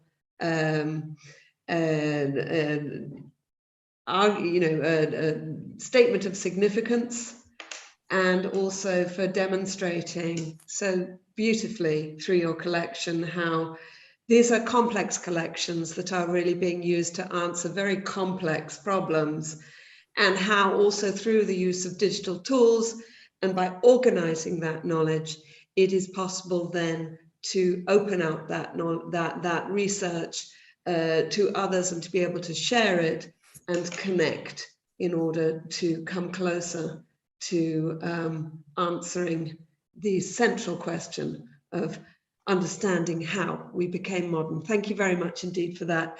I'd now like to turn to our next speaker, Catherine Hinrichs Stegerblad from the Swedish National Heritage Board. Catherine, are you there? Can you switch your camera on? Absolutely. There. Wonderful. Nice to see you. And Catherine is going to talk to us about their collection with the most beautiful title, I must say, Wake Up, Sleeping Beauty. Over to you, Catherine. Thank you. Let's see. Just a minute. And there you go. Yes. Okay. Hi, I work as an advisor in conservation and heritage science at the Swedish National Heritage Board. And I would like to take this opportunity to thank the organizers for this fantastic initiative and this webinar, choosing a subject that is very close to my heart, sample archives. So I'm happy to be given this opportunity to tell you about the one that I am in charge of. To give you an idea on where we are in the world, the archive at the Swedish National Heritage Board is situated in Visby on an island in the Baltic Sea. You see where the arrow is going. And we happen to be placed there after part of the Heritage Board was relocated there from the capital, Stockholm, in 2008. Our sample archive consists of samples collected in connection to conservation and research projects from the 1980s and onwards. The people instigating sample and taking samples were and are primarily conservators. This means samples taken from objects all around Sweden as part of museum collections, from building interiors and exteriors, or ecclesiastical objects such as polychrome sculptures and textiles. Initially, the main objective in these projects that produced samples were A, to determine material composition, B, to a certain stratigraphy in cross-sections, or C, to investigate conservation materials and their properties. The sample's age varies from the medieval times until today, and the collection for now incorporates roughly 2,000 samples, half of them connected to paint and built heritage. I would also like to highlight 2 research projects that have added a considerable amount of samples to our sample archive.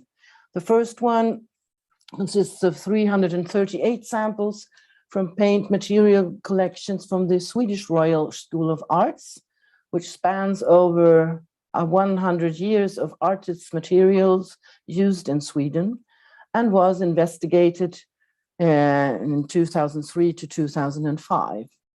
The second, a project on metal threads in ecclesiastical textiles that was finished in 2001, which resulted in no less than 369 samples collected from church textiles from all over Sweden.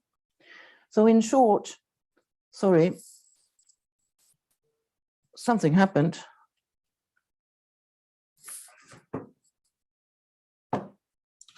Oops, are you still hearing me?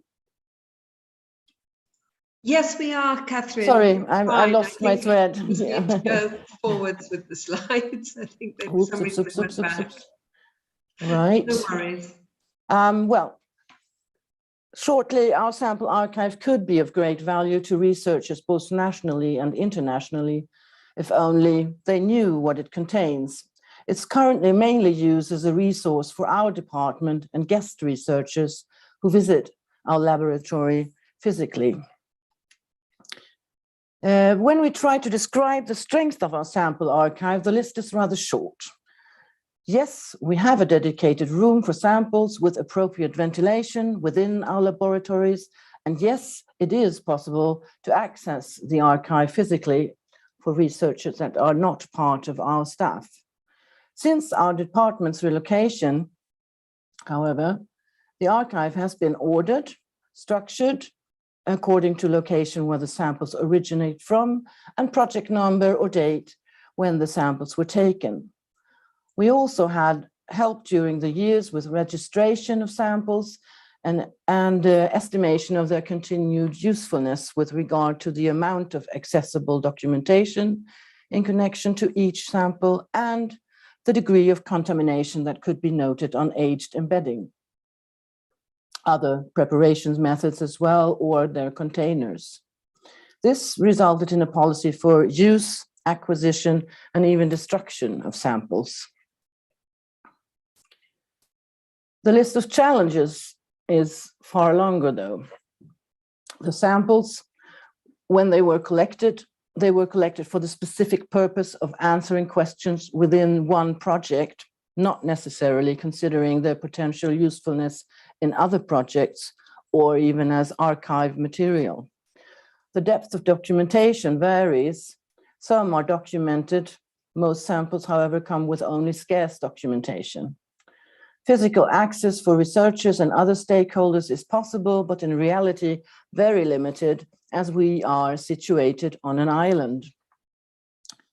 Digital access is close to non-existing, and therefore the collection's potential usefulness is unknown both outside and even within the Swedish National Heritage Board. Promoting the archive's contents and connecting it to databases of larger contexts, such as built heritage and museum collections nationally, has been postponed while waiting for those databases to develop.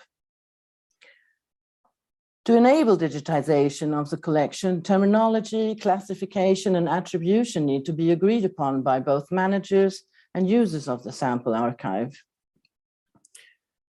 And even though the designated room provides for a reasonable high degree of safety for the collection, its long-term preservation can be at risk. Changes in staff, allocation of responsibility for managing the archive, and the usual risks such as fire obviously would affect the longevity of the sample archive.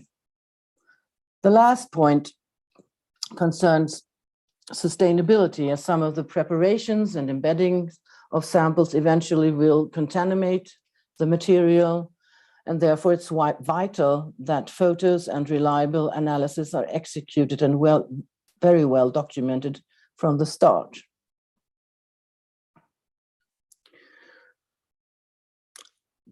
On the national level, I would like to mention two recent and ongoing initiatives to connect historic and ongoing surveys concerning archaeological sites and built heritage nationally.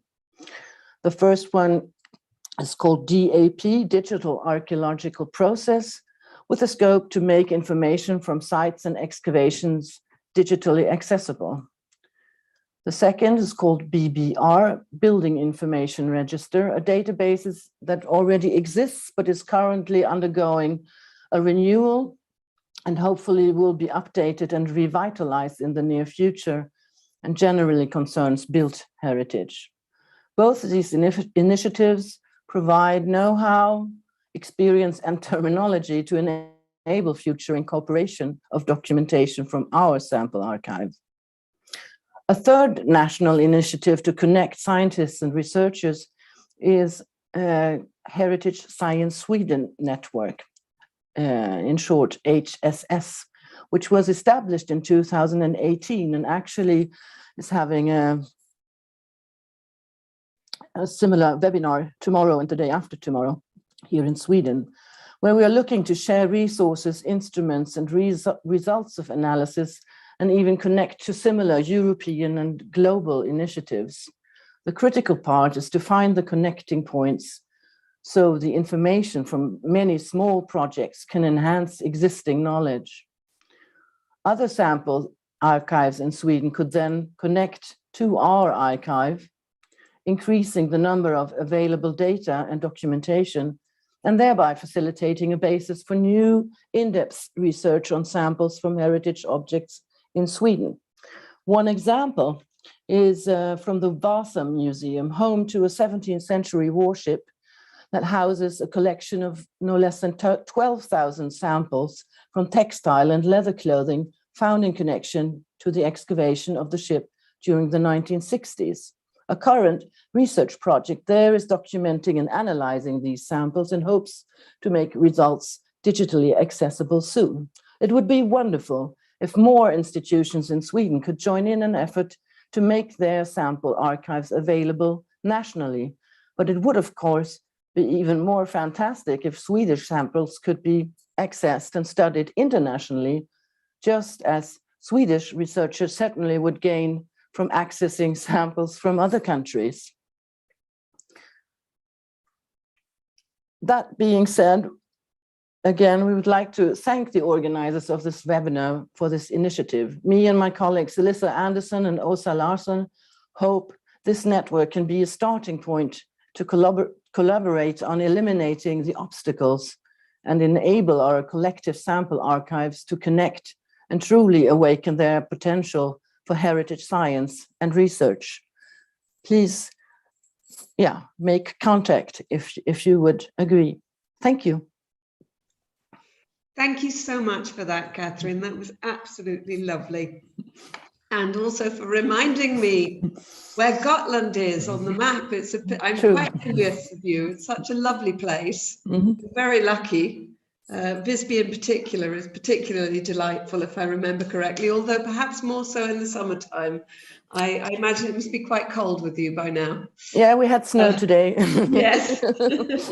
And I was particularly struck by two comments that, particularly by the very careful and patient and diligent work that you're doing with these fantastic collections, and also really how carefully structured and curated they are. But I was particularly struck by your comment, if only they knew. I think we will come back to that in a minute. Okay, it's now my very great pleasure to turn to our third speaker, Katja Kavkla, from the Institute for the Protection of Cultural Heritage of Slovenia and the Restoration Center there, who will be talking to us about the Cultural Heritage Samples collection at the IPCH Restoration Center, and in particular, the database that you have. Okay, over to you, Katja. Many thanks. Thank you, Alison. I'll start sharing my screen. Okay, so as I was already as Alison already told, I will talk now about our Cultural Heritage Samples collection and our custom designed database. So I work at the National Science Department, which has been established about 40 years ago, and is a part of Restoration Center. And again, Restoration Center is a part of Institute for the Protection of Cultural Heritage of Slovenia. Institute main aim is to take care of immovable heritage in Slovenia, but we also take care of the equipment within the buildings So actually we take care of both immovable as well as movable heritage.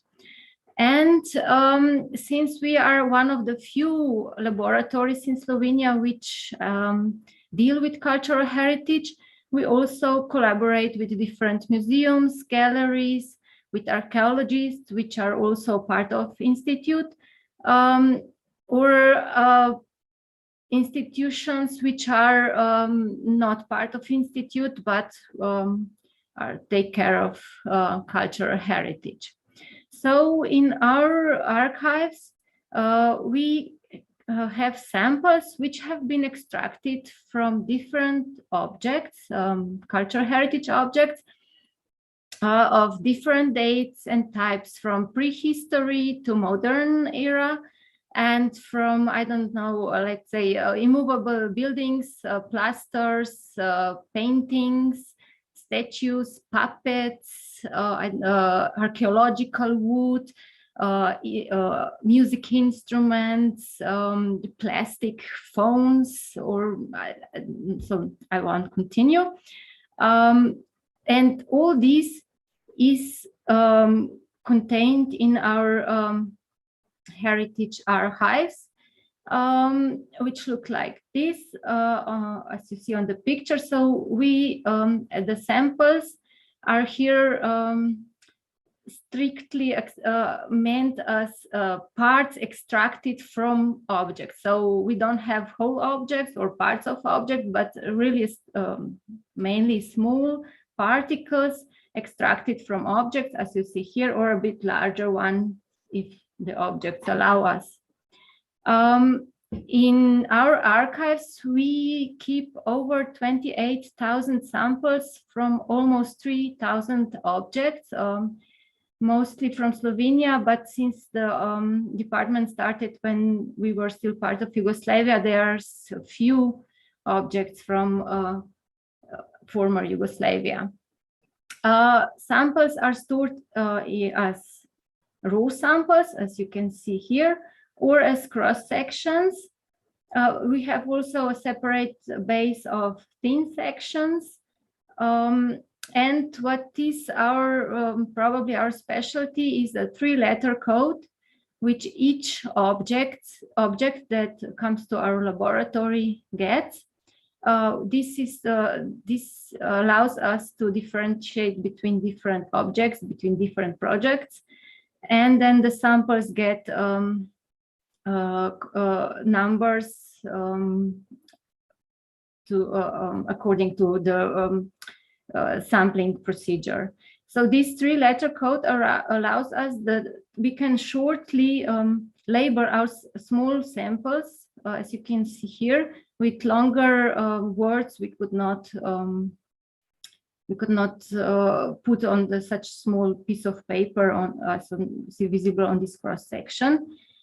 We put them everywhere, so on each container of each sample, each cross section, and to the sample box, which contains several samples or all the samples from one project. Since 28,000 samples is difficult to handle, a special database was developed. First, it was made in DOS already almost 30 years ago, but 7 years ago, we transferred it to a Windows application. It's called MADOC. It's Slovene start of the words material documentation. And it allows us to put in the database all the data which we have about certain objects. I don't know, for example, this is the 3-letter code, then all available documentation, author, object, how is it called, then the place where it is found, and more like date of origin or some other data which are hidden here. And then we can see from each object, we can see samples which were extracted from it with the successive numbers and description, detailed description. or we can just look at different samples from different objects, and we can look at each sample in detail. Like this is a chart of one sample. The green part is about the object, and here is detailed description of the sample in the orange part. Furthermore, we can search through the database in each column. So each column can be searched for, like for the certain author, which object we have from him or something like this. Then we can, if we click on certain object and on this folder, we can access all the stored data, like photo documentation or analysis results and reports, which we store for each object. And last but not least, we can extract the data from the database to Excel so that we can handle it easier, or that we can send to people who don't have the access to our database. Our database is, or our samples are used mainly during the project, but sometimes they are accessed later. So the samples extracted in the past are accessed for more detailed analysis or for comparison with some other objects. And but our database is usually available just to the employees of the department, and on students or other searchers to special request. But our reports are stored in Slovene library database. So we have at Restoration Center, we have a library, which is public library. So the reports are of public access. As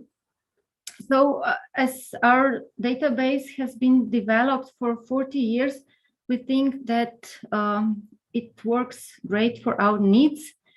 However, as many of you have already mentioned, we will have soon space problems, since also the restorers and other researchers have observed the need for storing the extracted samples. So this is one of our challenges. And we have started to prepare a similar database for laboratory samples, which is a bit complicated because we want to put in all recipes and everything in it. So we are still working on this.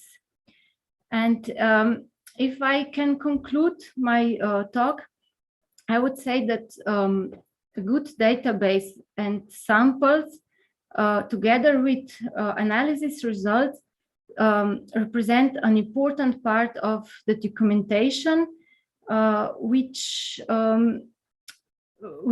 allows that the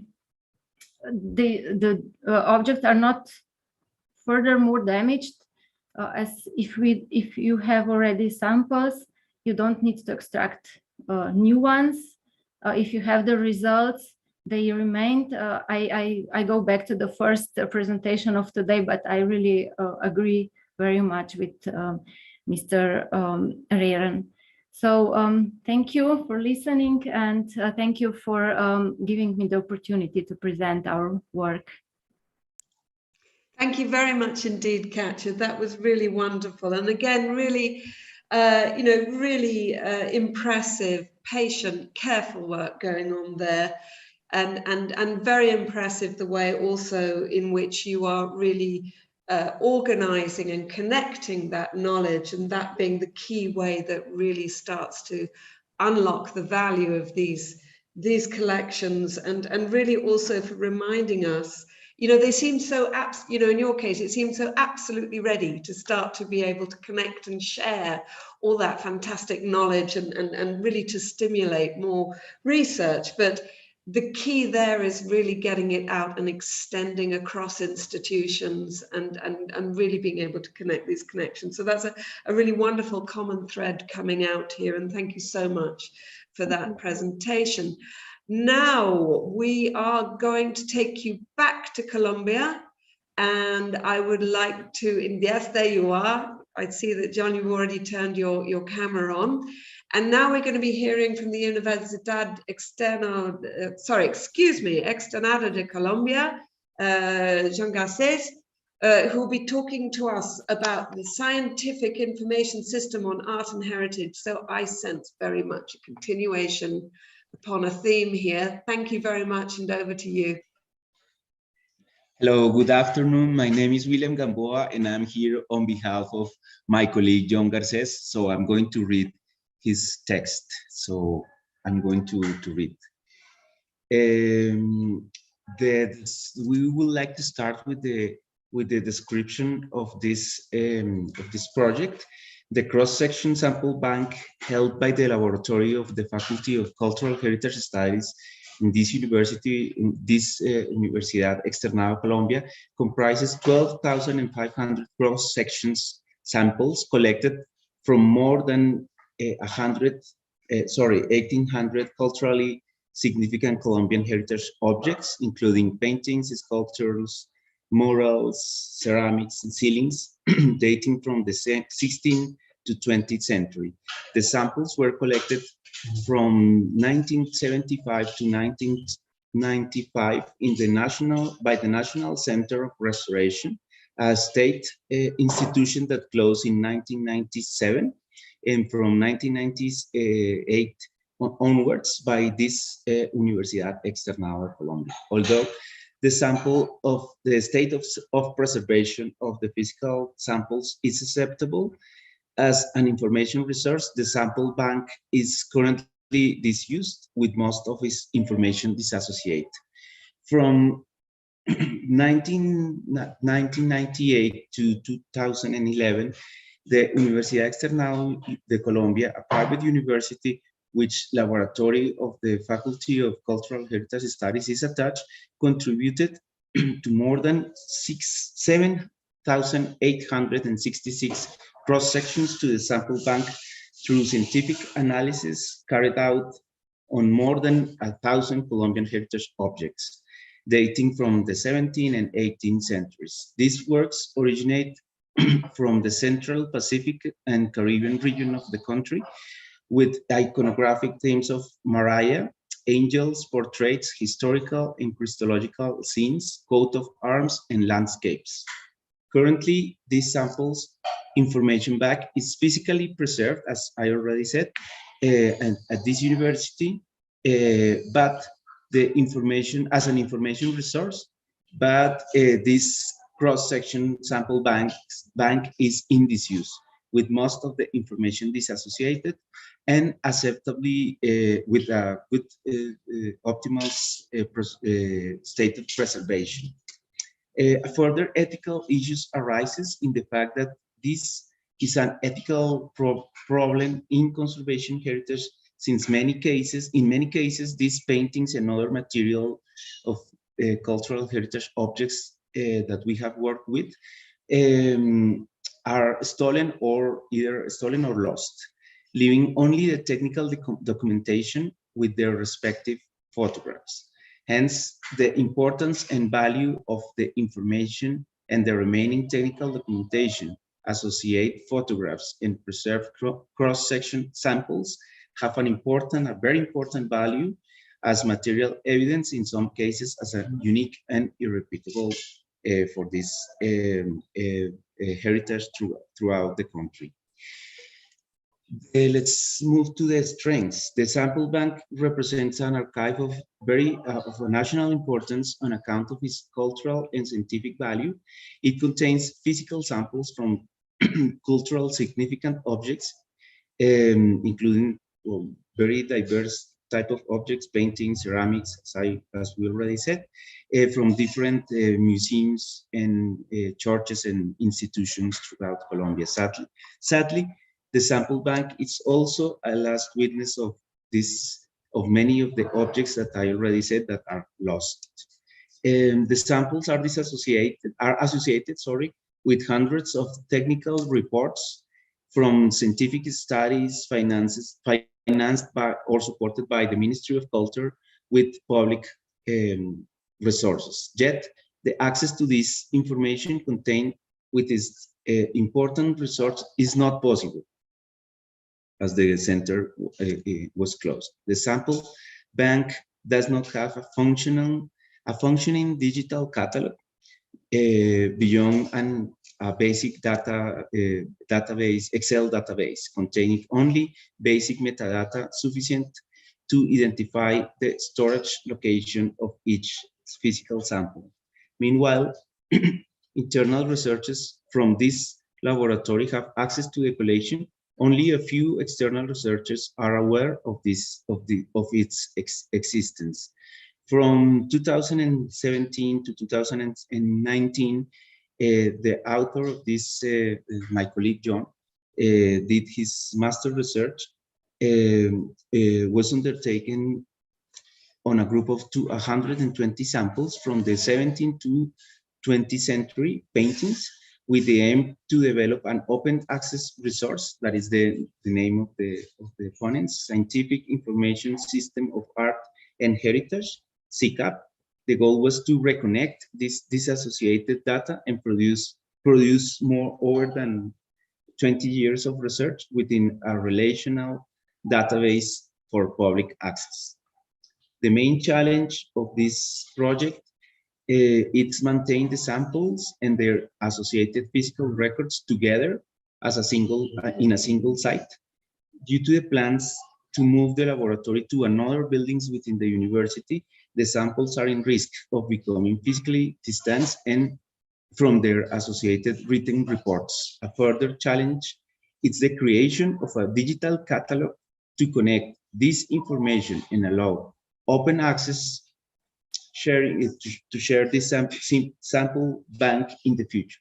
In addition, a model of copyright agreement is needed to give online access to this information, and it's mandatory to get the authorization by the professionals who made these samples, photographs, and analyze these reports and wrote the reports. The future opportunities to end, to ensure the future preservation and sustainability of this sample bank is to transform it into a digital library, an online digital library supported by a relational database developed on the basics of SICAP, by allowing users not only to research, but only to add information it holds. SICAP could become a working tool for research and knowledge production on Colombian material heritage, which, as it grows, can drive new interdisciplinary research, enabling the development and new scientific, social narratives. Building on this effort, new knowledge networks could be created to connect other information resources for the study and pre- and post-Hispanic cultural heritage, such as the Department of History of the Universidad de los Andes, ARCA project, the National School of Conservation, Restoration, and Museology, Manuel del Castillo Negret in Mexico City, and the name is Sophia database for polychrome sculpture, and the Pesca project on Spanish colonial art by the University of California, Davis in the United States, in collaboration with the Pontificia Universidad Católica del Perú. As an impressive future for the Universidad Externada de Colombia, its open access to scientific information would be achieved through the digital library that guarantees the robustness of the server and ensures the preservation of its information and sustainability over time. If a relational database is configured that allows the analysis of information so that each user can organize and categorize volumes of files already systematized in the novel proposal to be materialized in the CCAP product. And thank you so much for my colleague. Thank you very much indeed for that. I'm terribly sorry, I didn't catch your name at the beginning. William, my name is William. William, thank you very much indeed, William, and thank you, Okay. John, for that fantastic presentation. No, thank you to my colleague that who made it. Thank you. Thank you. And I must say, yet again, a really wonderful example of just a fantastic knowledge resource there, and the very real need for relational databases that speak to each other in order to support these wider knowledge networks. In fact, I would say relatable relational databases. So thank you so much for that. And fantastic, I see that Irina's already got her slides up, which is great. I now then just turn to our final presenter of this session, which is Irina Sandu from Norway, from the Munch Museum in Norway, who will be talking to us about, yet again, another completely different type of collection.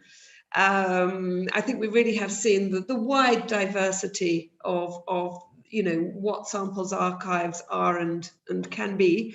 And she will be talking to us about the art reference materials collection of Edvard Munch. So thank you very much, Irina, and over to you. Thank you and welcome. Hello, everyone. As already mentioned, my name is Irina Sandu. I'm the conservation scientist working at Munch Museum in Oslo, in Norway since 2016. And today I'm going to introduce you the art reference materials collection that Edvard Munch, the artist who bequeathed this collection to the museum, to the Oslo city after his death, left as legacy for future generations. It is an unique collection because it's the collection that the artist actually used, so it has already more than 100 years of age, and many items are still very well preserved, as you can see in the images. Here you also have an image of the artist in his atelier with a palette in his hand and several other artist material around him. This is also part of our collection, by the way, because he was an experimental artist working on also with paintings and printing techniques, but also with photography and video. Part of this collection, as the tubes, crayons, and this palette you can see in the image, actually has been already studied from an analytical point of view in different projects we had in the past and also ongoing. But of course, there is more research needed to also understand not only the composition, but also the degradation and deterioration processes. It's a unique collection and also original because, as I said, it has many items of different types of paint, printing materials, and this means around 1,000 tubes of different brands, around 300 crayons or pastels, powder pigments, several palettes, not only the one you saw previously, several sets or boxes of watercolors, inks, bottles of casings and other binding media and varnishes, easels, brushes, printing materials, and more than 150 lithographic stones. And this collection is nowadays being moved to a new facility, a new building of 13 floors in the city of Oslo in Norway, very close to the central station and opera house, where, as I said, there are modern facilities, state-of-the-art facilities to store it and to consider also a good control environment for the storage. And this collection has a huge potential, not only for research and studies in conservation and conservation science, but also as a collection that describes the way an artist in modern time used to work. The strengths of the collection are, as I said, most of the items are still in a very good condition. If they are not, we have the facilities and expert as my colleague in this picture, who is a paper conservator, Emma Chan, is representing. We have specialties of painting conservation and paper conservation. And these people, they can actually recondition, restore even the bags, the original bags, as you can see for this powdery pigment, or any other type of boxes or containers where these materials were stored initially. It's well preserved, not all the items, but most of them, and they represent a very large portion of the life of the artist, as he was quite a prolific artist from the end of the 19th century throughout the 1920 up to 1944, which is the year of his death. And we created systems of labeling and also storing not only the paint collection, but also the crayons and the watercolor boxes and other painting or drawing materials. Some of them are still unopened, like paint tubes, in case we have several items for the same type of color and brand. So there is a lot of potential to carry on studies on the formulation type and also the way these paint materials age. Currently, I am the coordinator of a project that aims the digitalization of the research data of all the analytical results we obtain from collaborations and research projects in the form of a TMS registered research database that could be further on available not only to internal users, but also to external users, academia, conservation field, and so on. And as I said, we created special labeling systems, a new one for the paint tubes, and we kept also older systems for crayons and other items in the collection. The challenges, if we only consider the case of the collection of 1,000 or more tubes, is that we don't have any documented proof of their acquisition year or the country of production, because Munch was active and in the modern period at the turn of the centuries, but he also was a traveler, and he used to acquire many painting materials or drawing materials in other countries like Germany or France, where he spent periods working and living. And so when we don't have a label, for example, for a paint tube, it is not possible to give or to have an information about the year, the place, or the manufacturer of that tube. And another challenge that we have regarding the matching between what the label, the original label says, and what we discover through analysis is that in some cases, for example, for tempera labeled tubes as the cobalt blue, we discovered that the binding media is not only an oil, such as linseed oil or any other type of drying oils, but a complex mixture. And so we cannot define that material, the paint material, as being a tempera. While for other tubes that originally the label of the brand says oil, actually we could identify other components like egg or wax or mixture of oil with other materials, which invalidates the original label information. Regarding future opportunities for this collection, of course, if we only speak about the paint tubes collection or the drawing materials collection, we have to continue the studies on the formulation of the paint and the drawing materials that were sold by companies manufacturing and supplying artist materials in the modern period.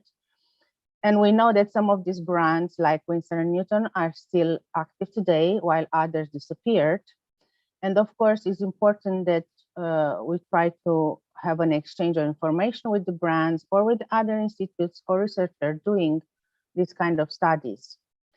And we are very much interested to understand more about the type of pigments, the binding media and additives in this formulation of paint or drawing materials and their quality. because in this way we can then promote more research on degradation patterns and mechanisms. And we have ongoing some projects and studies on color changes and surface degradation phenomena as the fading or darkening of painting materials under the action of environmental parameters or biological factors that we would like also to continue in the future. And as I already mentioned, an innovative digital database and an inventory of these materials will be mostly welcome. We still need to lay the solid foundation for this, and this is the project I'm coordinating nowadays. And of course, sharing this data and connecting with other similar collections and eventually create new projects, new studies around this type of items. So as a conclusion, what I can say is that this is a complex collection, an original artist materials representing the modern period, because Munch, as you probably know, is considered the father of the modernists, that brings new opportunities not only for scholar studies, but also for creating educational contents for the public.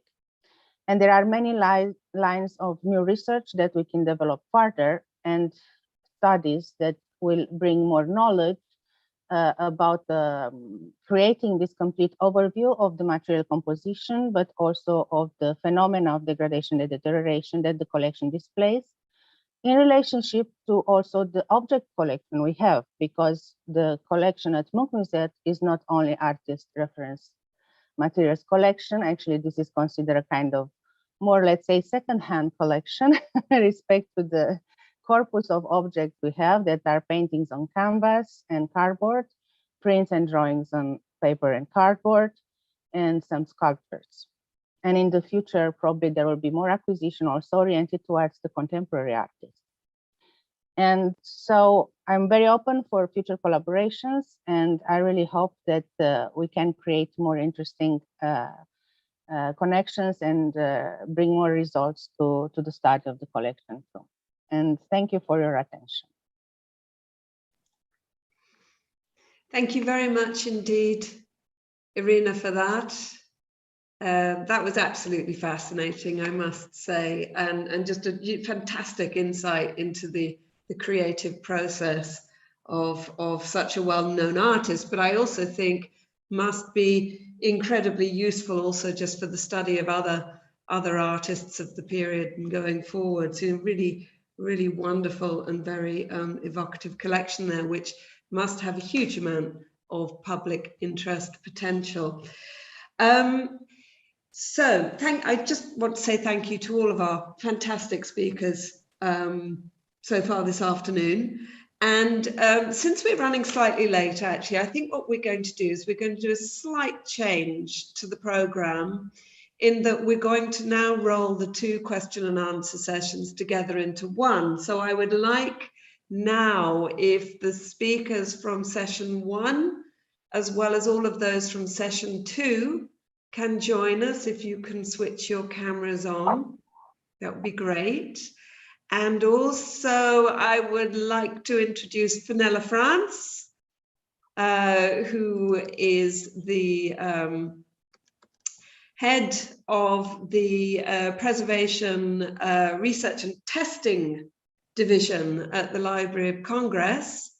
And we're very lucky to have Fenella joining us here today. Thank you so much, Fenella. I know that it must be some horrible time of the day for you. It's great to have you with us. And Fenella very kindly is now going to lead the moderated discussion. And yes, just looking forward to the conversation, and over to you, Fenella. Thank you very much indeed. Alison, thank you so much. And thanks again to all the speakers. It's just been so delightful to see many of the topics we've been pondering for like the last year. We have a couple of questions that I'll start with for some of our speakers from the second session. And if I could start with the first question here for Catherine. The question for you, Catherine, is what are the criteria you use to decide whether or not to discard a sample from the collection? And is there a formal deaccessioning policy? One of the conundrums we all deal with. Yeah, good question.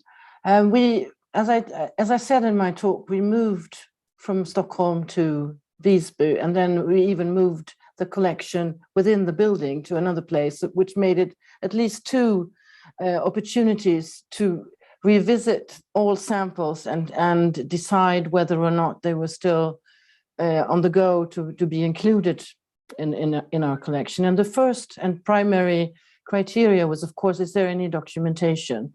And especially, is there documentation so one can really see where the sample was taken from?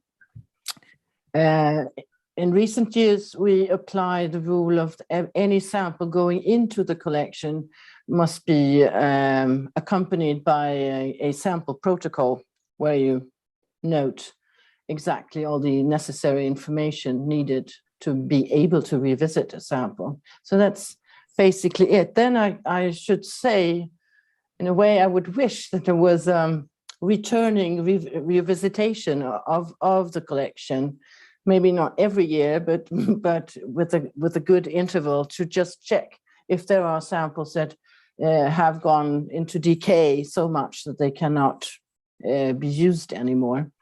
But that's about it. I hope that answers the question.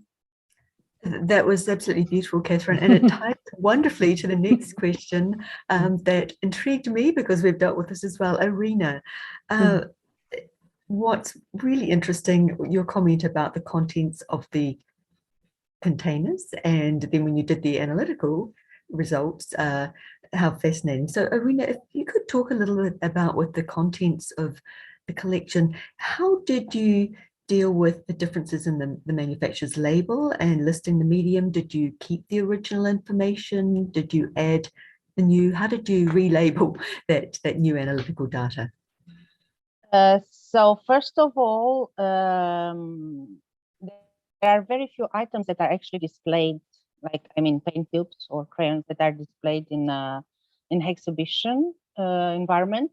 We actually have an exhibition, I think it's called Shadows, that tries to rebuild the environment, the home and the atelier of Munch in a very interactive way.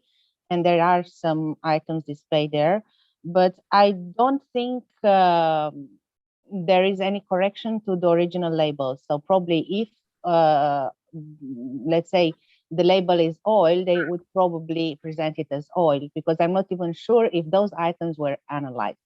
We have so many that is very difficult to say now when they create the exhibition which one should go there, and is not yet very much well coordinated, the way the people doing the exhibition work and the way we work in conservation sections.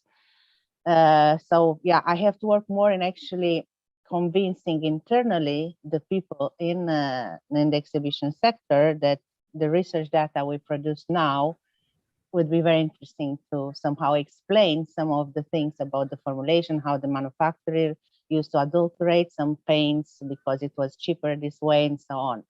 But as I'm quite new person at the museum, I only work here for 5 years. First of all, I still need to do more analysis to have a full corpus of data that actually shows that, yes, this adulteration process, let's call it the process, it was happening and was quite probably frequent. I'm not sure to which extent. And second, to have more interaction with my colleagues in these different areas, and to promote research also as an asset for public knowledge, for sharing. And the fact is that this relabeling I was speaking about is just an internal relabeling. These items are in this future database we are creating now are not yet available, not even internally. So I'm just creating now the template for the database, and I'm organizing the data and the items, but it's not yet fully translated into a real online or database. It's mostly for the moment an internal project. So probably in few years, because I suppose we will need several years, and we are actually able to advance this kind of database online for public use or for public sharing, we will deliver this, but not sure how long it will take. I'm still feeling that I'm very in a very preliminary stage with doing this project. It's advancing quite slowly because I just landed in this new building. You can see behind me a brand new laboratory 2 weeks ago. I still need to fix and repair a lot of things around.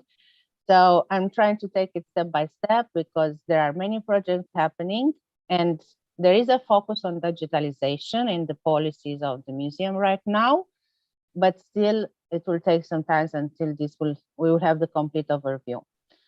So I'm optimistic, but I'm also aware that I need to be patient. Yes, I and no, that's Yeah. absolutely fantastic. And there's a couple of questions I'm just rearranging them in my head. One of the things I think I just want to start with everyone thinking a little bit about the physical samples, and a number of you mentioned the same thing, which is how do we deal with our increasing volume of samples and finding space, and how do we keep adding information about those?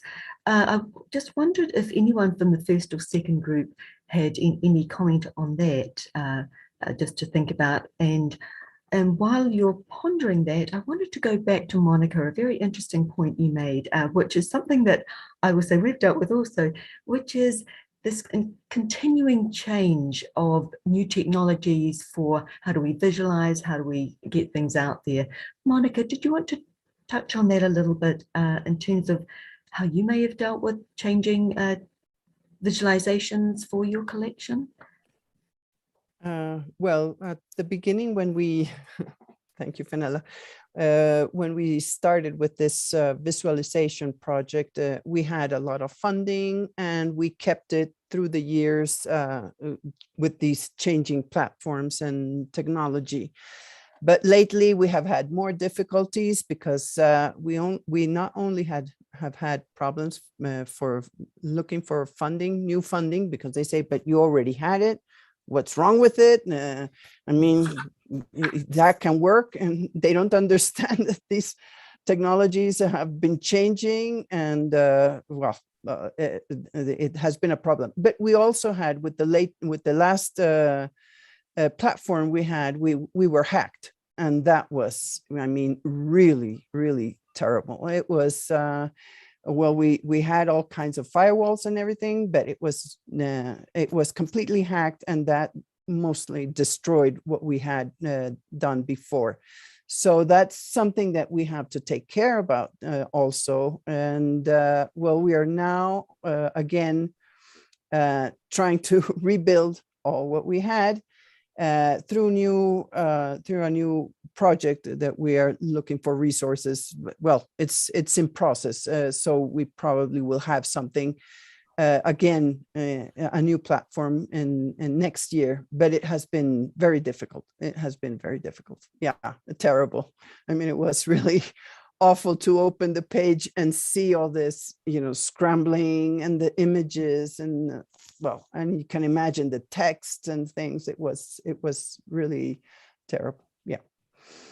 It's just heartbreaking. I'm so sorry, Monica, but it's where this combining of resources is so important. And I wanted to segue then into that lovely comment from you, Kathleen. If only they knew what we had and what our collections contained. And that's been a theme that many of you have spoken about, which is interesting. I think Katja, you have the collections there and available, and I think it was interesting what you were talking about with the, I'm going to use the word simple, but it's not simple, pulling and extracting from a database to provide information through Excel, which deals a little bit with the security issue that Monica has just mentioned. So one of the things that we've been thinking about and talking about through all of these is sharing our databases and bringing the collections together.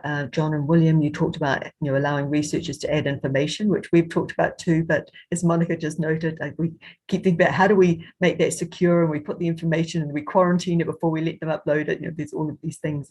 To all of the speakers, both in both sessions, I wanted to think about, do you really think that the integration of all individual databases into a shared global database is a realistic possibility from your institution's point of view? And that ties back that question. So thank you to the person who put that question in. Back to the first group as well, about how do we, the recognition you are getting or not from your institution. I heard that coming through with a number of you as well. Does anyone want to sort of think about, you've mentioned some of the challenges, many of you, but would anyone like to jump in and say some thoughts about the realistic perspective of bringing together? One of the points a number of you noted was, and perhaps this is a way to start, rather than everything, perhaps we start in our own domain. And I think Monica, you talked about, archaeological collections, Kathleen and others talked about, conservation. Thoughts from folks?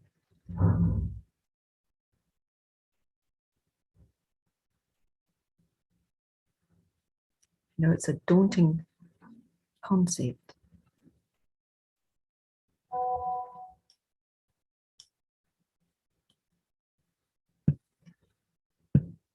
Sorry, I'm just trying to scroll through and see if anyone was opening up to say something.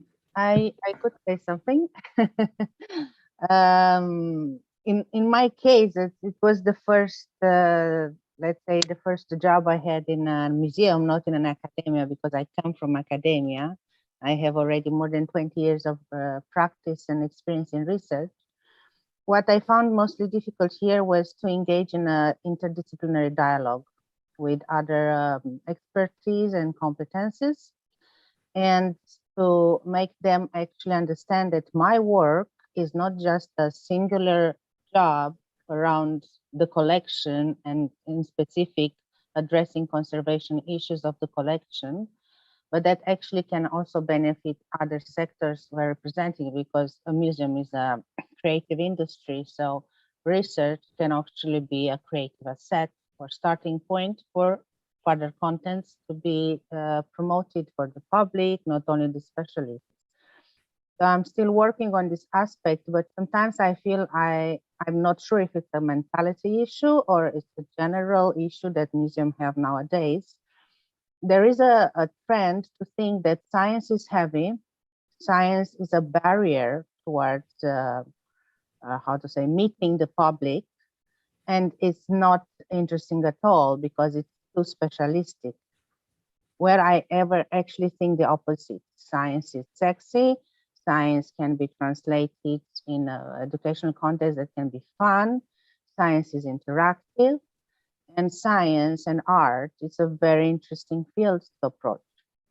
So yeah, I'm trying to work on this. I feel sometimes a little bit like the lonely wolf rolling to the moon, trying to deliver a message that maybe some does not want or are not ready to receive, but that doesn't mean that we have to stop. And what I believe is actually that it's important that we start to share this knowledge among us as specialists and among especially those people who are in the same field or same type of institutions, because maybe at a certain point, if we are able to create a wave of interest that can go through this wall of not being able sometimes to have a common language or a common understanding of what actually is science for conservation, or why actually we are working in a museum, because there are not so many. In Norway, I'm probably the only scientist they have in a museum that is not connected with university. So that's great. My own experience, but I think many of us might experience similar situations. Thank you. I see we've got two hands raised there, so I'm going to call on Kathleen and then Edberto, please.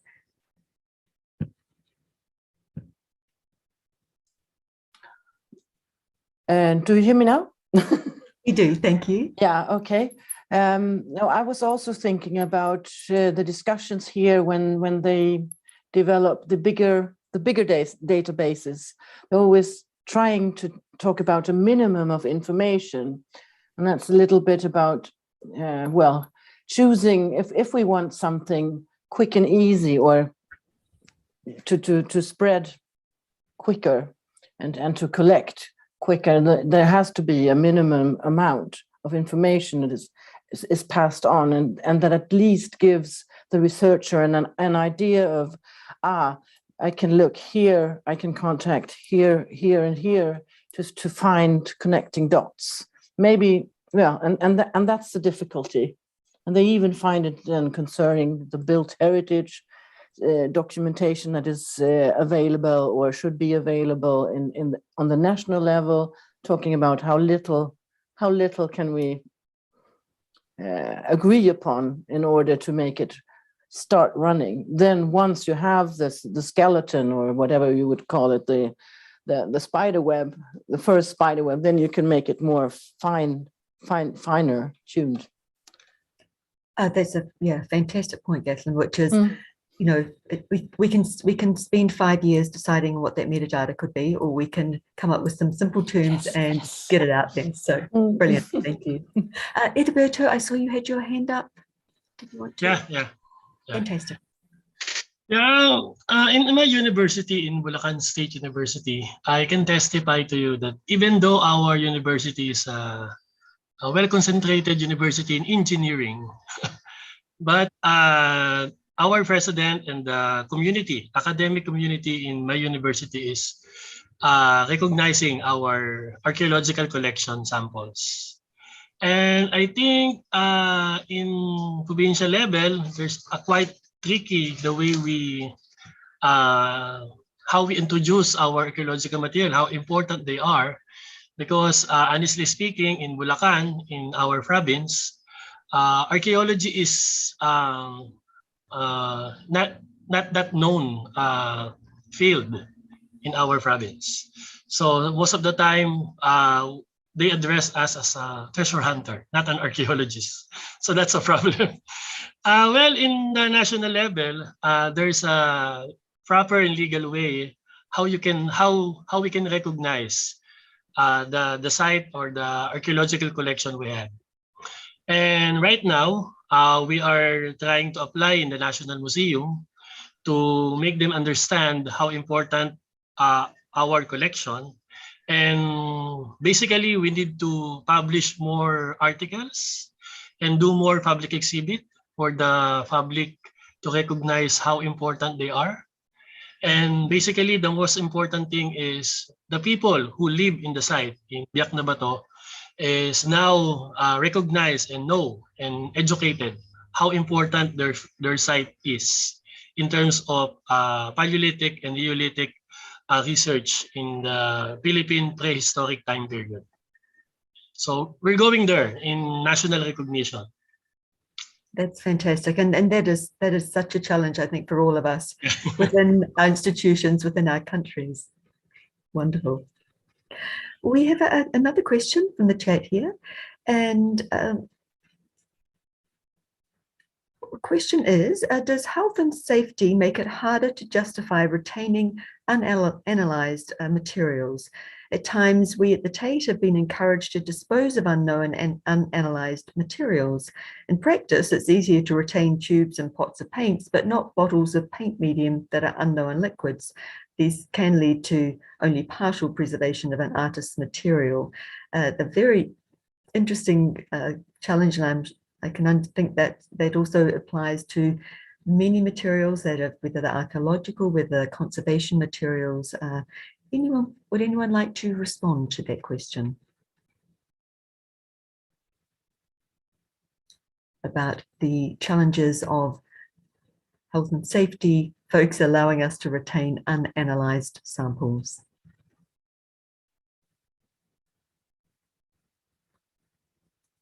I think that's a very interesting point back to labeling on collections and what information is there and available.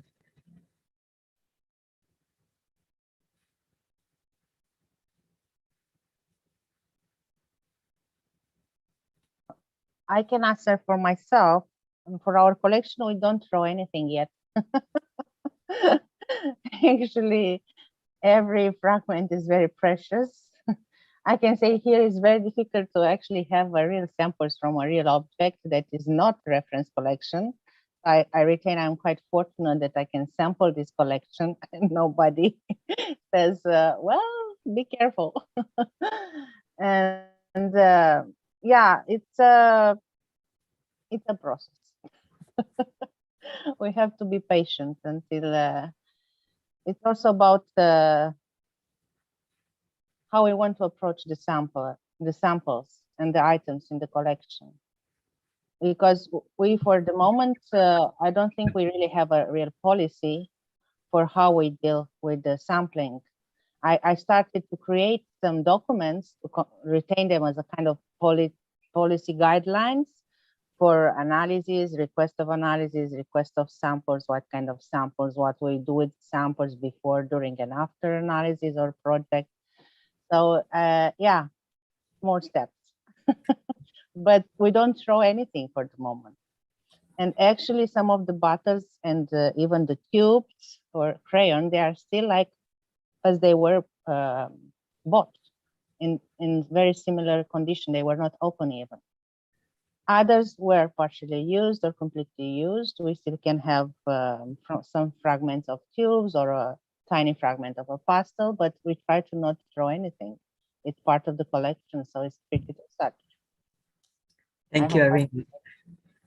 That's great. And I will note, just from our perspective, I was smiling because we have a very robust health and safety department, but we have a great relationship with them. And with some of the housing materials that we've looked at or building materials that we've analysed, if they failed dramatically, we did not, and were off-gassing horrendously, we did not keep those, but we kept the results, but we kept any of the ones that we approved, which sort of ties into a general question for folks. I know, Irina, you're lucky you have an actual position coordinating the collection. For others, though, you've talked, many of you, a lot about what resources you have and the lack of resources to do things. Do anyone, any of you from the first and second sessions here, have an actual budget for working with the management and your actual collection? I've seen a few shaking heads. Yeah. I'm ever hopeful that there's like a magical fund out there somewhere. I'll just pipe up and say we have at the National Gallery, despite the fact that we're part of a very large museum, the sample collections are really like a secondary or tertiary even collection within the museum. So the resources are not directed towards us yet. We would like to change that. But no, any money that we've been able to secure really so far has come from just our regular departmental budget, which is fairly small. Thank you, Amy. I wanted to, we've talked also a lot about, more space and organising and connecting the collections together and networks and sharing resources. One of the things that came through with a number of the speakers was using those collections for comparability and for knowledge, and how we can advance that knowledge and make the actual collection of samples rise in its level of importance. Do any of you have any thoughts about where you'd, and this can be very aspirational because I know it's the same for all of us, where you'd like to be in 5 or 10 years in terms of that collection that you have, who you want using it, ideas you have that may actually be able to promote and help you manage and preserve those reference collections you have? Any wonderful, even 1 year plans?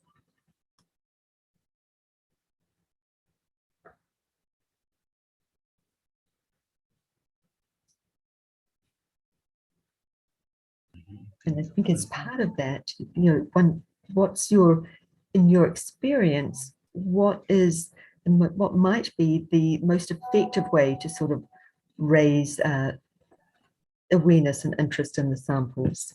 Now, I believe there's a hand up, and I'm terribly sorry, I'm scrolling through people. So whoever has their hand up, could you please unmute? And it's John and William. Yes, we belong to a big private university, which is a good thing in the way that people would think that we have a lot of budget for this project that we don't have. So for this project that John carried out is very important to make people aware of this collection, because this is the most important problem of this collection, that although it's very important, it's very diverse and very old. There's a lot of people that in the academic field that don't know about the existence of this collection. So that's why it's very important to put this collection online. But as we said, the copyright is it's really an issue, and also the budget is also something that we really need to get. So that's why the network and the alliances are very important to achieve this project, because in this moment it's really important, because John did it as a personal thing during his master degree, but it's important to carry it out and make it possible. That's so true, William and John. And I was thinking as you were saying that too, while we've all had some interesting challenges over the last year, 2 years with the pandemic, I wonder, in fact, has that helped any of you be able to work on the digital perspective of getting these collections out there, rather than, you know, we've all talked about physical access to collections. So, you know, what does that mean? And I see both Caitlin and then Amy have a hand raised. Caitlin and then Amy, and if anyone else wants to answer that, please raise your hand as well. Caitlin? I don't know. I'm still on the question before that. It was which is about well, I was thinking in the built heritage sector, there's a lot of private companies doing the sampling and probably keeping the samples. We've had recurring discussions in Sweden of how difficult it is to get access to samples that have been taken in many buildings around Sweden, just on that part. And it would and now when we have had discussions on renewing the national database for built heritage information, and one of the questions there is also how to get people outside the governmental institutions involved, or make it easy to add information so that one can access even their samples, for example. And that would, in a way, increase it, because now it's just small, tiny candles that light up here and there, but they never connect. So in a way, it's something about not only sharing, but really working together, or making it easier for others outside the governmental sector to be able to contribute, because then everything adds up and gets bigger, and that would make a bigger impact, and it would be more visible than these small lights. Catherine, a very good point. You gave me a visual of, like, you know, a string of LED Christmas lights. Right. The right time of year. Exactly. Thank you so. That was a very thoughtful comment. Amy, you had your hand up. Just back to the question about the pandemic, and it was really a silver lining to the pandemic that we were all sent home for several months, unable to work directly on the artwork in the collection. So we had to come up with digital projects that we could do from home. And luckily, the database had been on our back burner for decades almost. It had never been touched except to add records since it was built in 1993. So we had the luxury of being able to spend a lot of time on the database and actually building a new database basically from scratch. which we're almost finished with. And I think this conference will help us keep the momentum going to transfer all the records over, and it'll be primed and ready to go online whenever we can find the appropriate place to put it. Congratulations, that's fantastic. Yeah, a great chance. I see, Patty, you have your hand raised. Hi. This goes back to the pandemic question, sort of. Well, during the pandemic, Wyoming was only shut down for maybe 6 weeks, maybe. So we've been in the office since June 1st for more than a year. But what it did offer was the chance, and you'd ask how we're getting the word out about our collections. And one way is that we've been able to attend so many more conferences and meet so many more people. Yeah, I've gotten to go to conferences that are based in Rome, England, other countries that I never would have been able to go to nor even know about necessarily beforehand. So we have 2 museums on campus. The other one is the Werner Wildlife Museum. And we've done a big push with the Werner, focusing on college students and how to engage them with campus museums. And we've presented on that to several international groups as well. So having the time, a little bit of downtime to really regroup and get these collections, the information about the collections in the museums out to a wider audience has been a boon for us with the pandemic. Thank you. No, that's such a good point. So I remember we were asked to give a series, and I actually talked about our reference collection. I got all these people at the library going, I didn't know you had this. It's like, yes, we do. It's great. Did I see a hand up? Monica, did you have your hand up briefly? I know we're almost at time. No, I just wanted to go back to a question before the pandemic, because as Patty said, with all these virtual conferences, I mean, that has made it more visible in different parts of the world. And she says that we wouldn't be able to travel to, not in the same year, at least in all the extremes of the world. But I wanted to come back to the collections and its visibility and the financing. We, for example, in Colombia, our collection has had a little bit of difficulty because the state list or the state register and databases have given emphasis to the prehistoric or pre-Hispanic collections more than our historical archaeology. So we are waiting for our turn.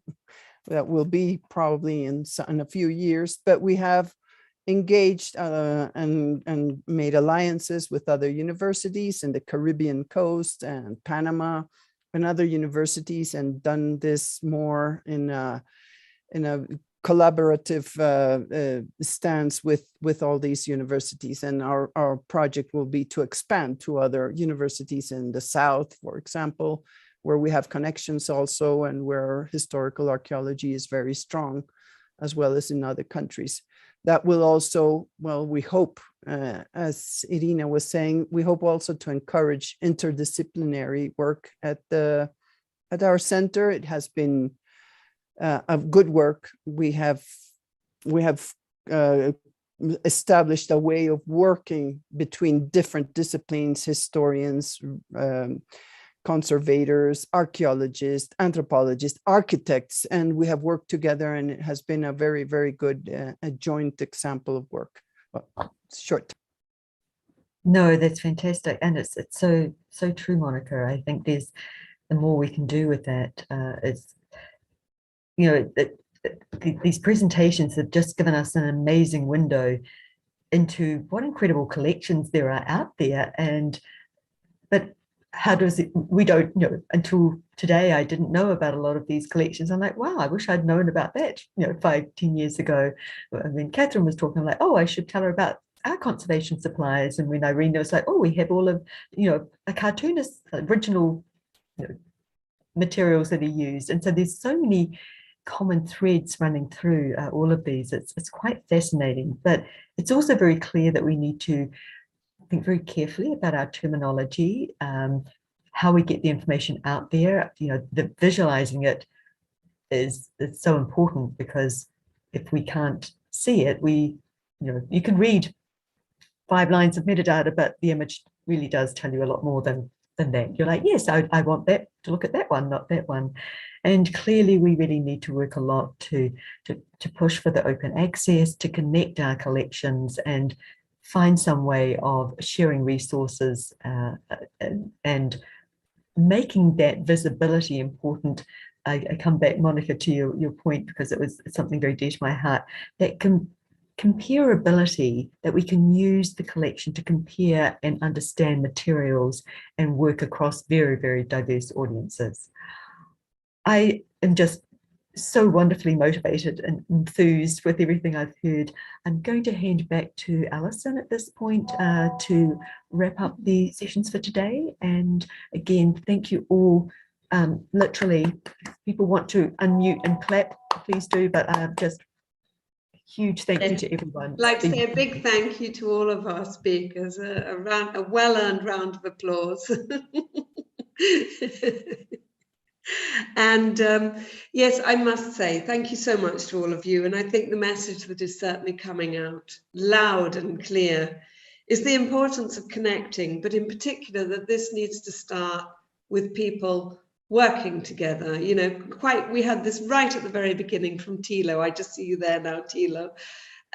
You know, raising that really, really important point about it's bringing the institutions together. What are institutions made of? They're made of people. And so really the very first step in connecting data is through connecting people and having conversations like this that starts to raise the issues and highlight the way forward. So really a very, very big thank you to all of you, all of our speakers, our wonderful, wonderful speakers, and our moderators, Narayan and Fenella. Thank you so much for your skillful moderating and your many, many thoughtful questions. I'd also like to say a big thank you to the people you don't see behind the scenes, the ICROM team. Thank you to all of those who have been guiding us through this and make it look so smooth. How can I say, it wasn't. When we were, you know, without them, it wouldn't be. It would certainly not be anything like as smooth as it appears. And finally, I would just like to say thank you to all of you who've been watching and following along, for your interest, for your questions. And I would just say that if you have further questions, please do drop us a line, write us, email us. Probably the best one to use would be archive@ecrom.org. Perhaps if someone could shove that in the chat so you can see that. I don't know if someone from the team can just quickly put that email there, archive@ecrom.org. And we will surely, you know, either forward your question on or get back to you. We will surely answer to you. And yes, as a final thing about thinking about, you know, getting the message out and getting people more aware of samples archives, you know, maybe there's an opportunity there on TikTok or some other social media platform when we're all stuck at home with nothing better to do, although I hope it will not have anything to do with COVID in the future. So yes, just to remind you that tomorrow, same place, same time, session for the next round of talks and discussion. I really very much hope you'll be able to join us. And thank you to everybody who was with us today. Thank you so much. Goodbye.